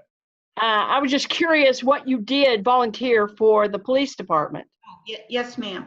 What I do is I do citizens on patrol. That means I, patrol the neighborhoods, do vacation checks and so on.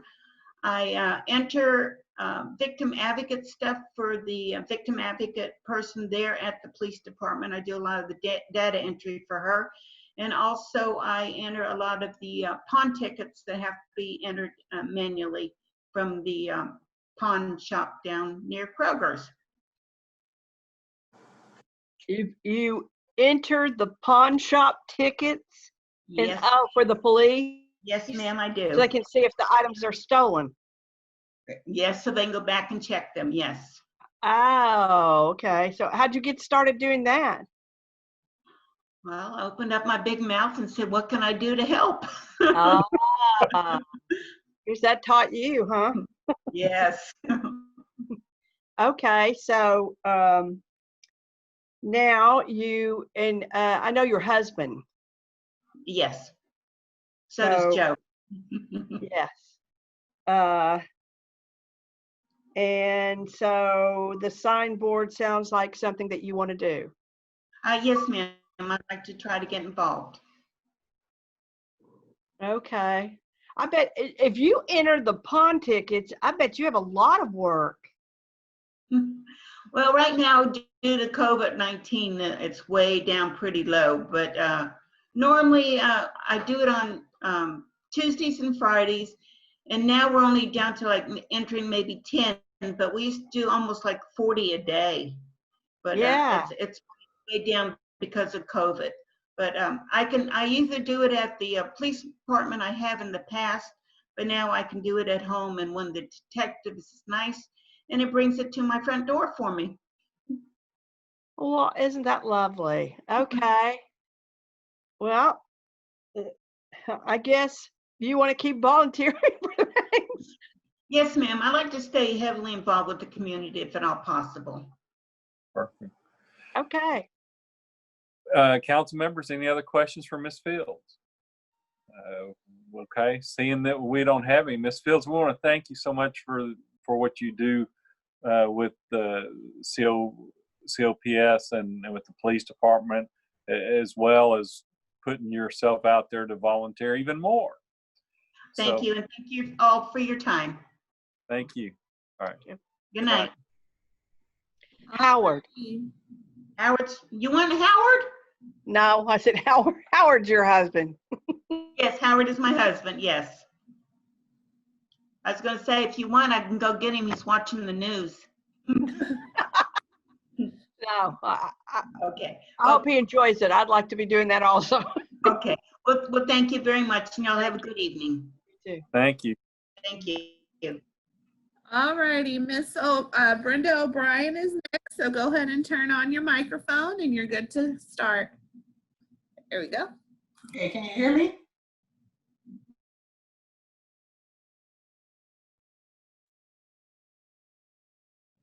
Well, I don't know where Mr. McBurnett went. Cooks, you have your microphone on, so why don't you take the lead? I do. Hello, Miss O'Brien. Hello, how are you? Great, how you doing? I'm tired. Oh, I know. You keep a busy schedule. Oh, yes, sir. Our Mayor Pro Tem dropped off. When he comes back on, I'll turn it back over to him. But until he comes back, we'll go ahead and get started. Oh, there he is. We'll let him take it on from right. Oops, he was there and left. Oh, well. Well, let's just say the mayor, as well as Councilman at Large Patrick Harvey, is out tonight, so they're not able to join. But we do have a wonderful council members that's on the Zoom call. I'm not sure if you know Councilman Anderson. Hello. Councilman Vera Cruz. Councilwoman Jameson. Hello. And then when Councilman Macronette comes back on, we'll turn it back over to him. Okay. So can you tell us a little bit about the role you were in at Neighborhood Vitality and what you would like to see happen from there in that particular role?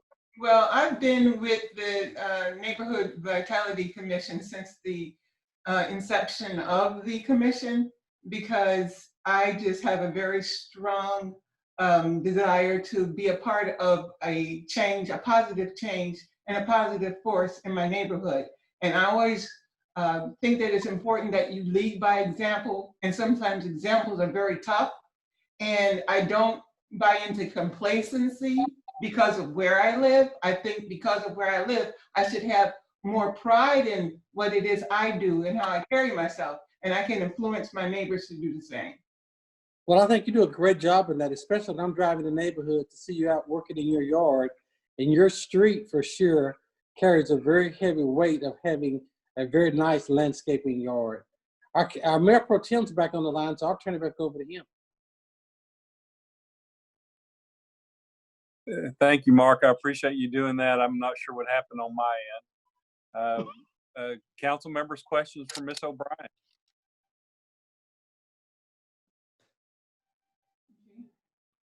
Okay. Yes, Ms. O'Brien, I just want to say thank you for reapplying and all you do for our city, and then, you know, really your attitude towards the whole thing, and that you have by example, and appreciate that and believe in that myself. So thank you very much, ma'am. Thank you. Yes, I would say the same thing. I've had the privilege of meeting Mrs. O'Brien, and She is very firm in her commitment to have a lovely neighborhood and to make sure that people keep up their properties. And I think that the people on the committee understand where she's coming from, and that is a pretty well-known thing that she wants code enforcement. She wants neighborhoods to look good. She wants people to keep their properties up. And that's something we as a council would like also for our city to reflect what we put into our homes. Exactly, because that's why I think by highlighting an asset, which is our older neighborhoods, we have a smaller footprint, but yet they're affordable. It'll give people who are trying to buy a new home a way in without having to commit a whole lot of money. And there are other younger people especially, they want a smaller footprint. They want to be eco-friendly. They want to have to come into an older neighborhood that's more established. And that is an asset that we have in Duncanville. And because of where we are between downtown and between Cedar Hill and between Fort Worth, you can pretty much jump on the freeway and just get about anywhere. And it's affordable to live here. This town has a lot of potential. And I just think that by trying to be a positive influence on our neighbors, not just because I want my house to look good, but I want you to get out and vote. I want you to be responsible. I want you to stand up and take charge of something other than complaining. I mean, we all have a responsibility to do that. I grew up in an era where you got beaten and you got put in jail and you got denied the right to vote, the right to own a house, the right to live where you wanted to. And to watch that not carry over, it's kind of painful.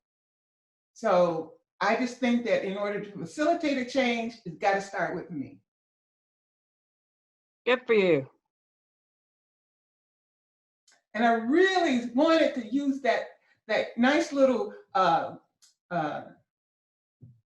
what's that? It's a little van that had all the little chairs in it, and you can do a neighborhood party, because I was planning a big neighborhood party and COVID happened. So, you know, I got some donations from Winco and hot dogs and stuff, and I was planning this big thing, and I was gonna go rent that thing and can't do it because on the other side of me is another neighborhood with those newer houses, and nobody knows anyone. All the people I know are my neighbors to the right of me, the left of me, and across the street. These are all new people, and I thought that would be just a glorious way for our neighborhood to come together. Well, there'll be time. I hope so. I'm sure there will be. This will be something else that we lived through. We can tell future generations, been there, been through it.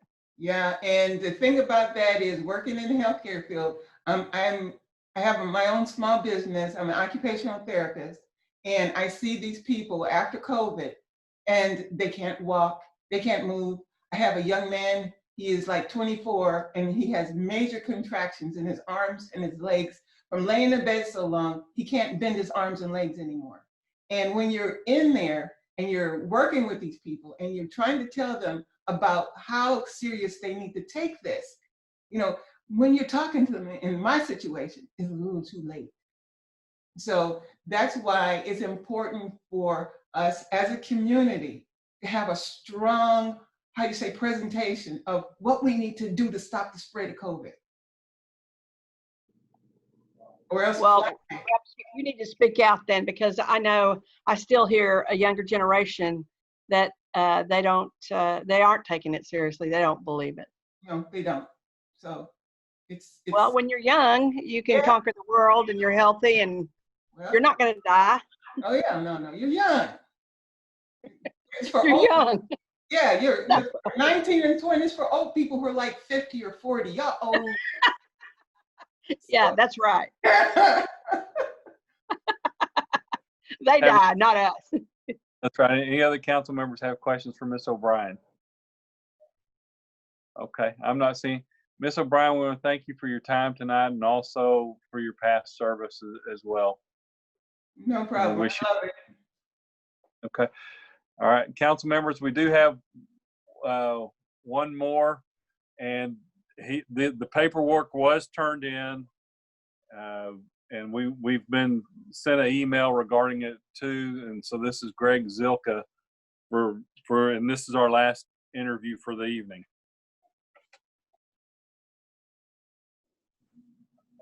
Mr. Zilka, if you could please turn on your camera and there you are. Yep. Okay.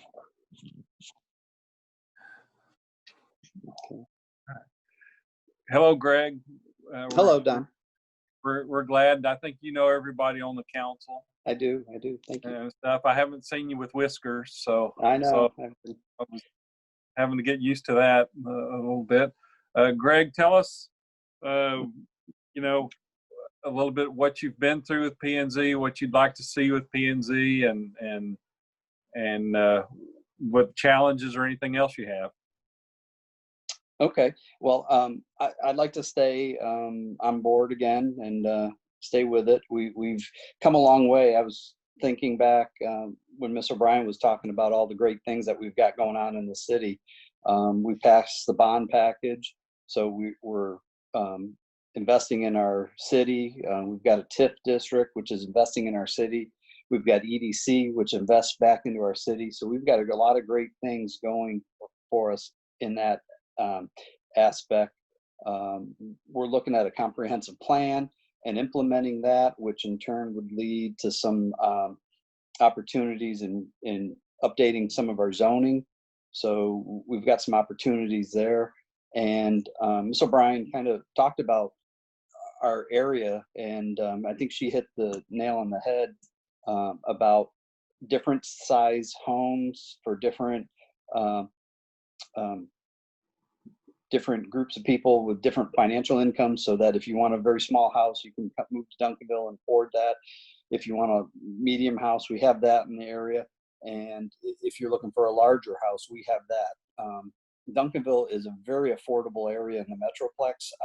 I drive around the Metroplex and look at the market, and there are just homes that are less square footage at a much higher price. I think we're in a great place. I mean, I-20 and 67, we got a lot of great things going for us here, and we got to keep it going and leave a legacy for our next generation to continue onward and leave it better than we found it. And I think we're on that path, and we've got some updates to do in the planning and zoning ordinances, and I think within the next year or so we'll keep working on that and we'll get them updated. And I think we're on a good path, but we do have some more work to do.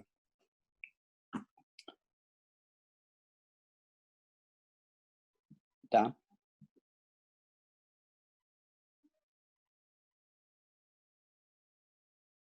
Can you still hear me? You're muted. Don, you on mute. Sorry. Okay. Council members, questions for Mr. Zilka? Monty, you look like you're pondering one. So. I have a question. Yes, ma'am. Councilmember Jameson. So when did you move to Duncanville? I've been here about 14 years ago. We came from Cedar Hill, and we always came to Duncanville to do our shopping and hit the grocery stores and attend events in the city. And we really enjoyed this town, and that's why we moved here. We're like, let's move here. We like the school district. It's got a lot of great opportunities all across the board for a lot of kids. And so I think it's the school district is got some great opportunities. And so I got one graduating this year, and she's going on to college, and I got another one coming into the high school, and kind of following her sister's footsteps. So we're doing good there. Where did you live before Cedar Hill? Euless. Oh, Gillis. So you've always lived in the area? Yeah, for about past 25 years. Yes, ma'am. Where were you before that? I lived up in Central New York. Oh, okay. Because I was going to say, you don't sound like us. Mm. Okay. And you're we don't have any information here. So your background on what you bring to the PNC? Well, I've been on the panel for, what is it now, about the past 4 years. And I deal a lot with developers and looking at plats and easements and things like that with my employer. And so I've got an understanding of how that all works as far as the development goes and what they're going to put on the space. Went to UT Arlington, have a bachelor's degree in business. So I bring that financial background with me. So that's a resource. And just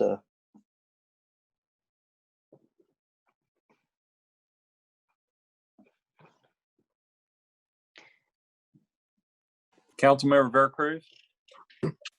I just want to say thank you to Mr. Zilka for his service so far, and we look forward to working with you in the future.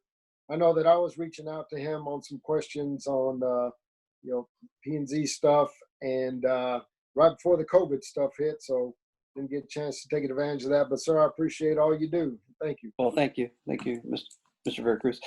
Yeah, the city's been gracious. They've sent the P&Z members to several regional planning and zoning sessions. I've had an opportunity to go on a couple of those, and very educational.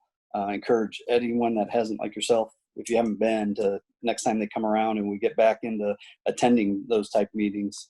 Very educational. Thank you, sir.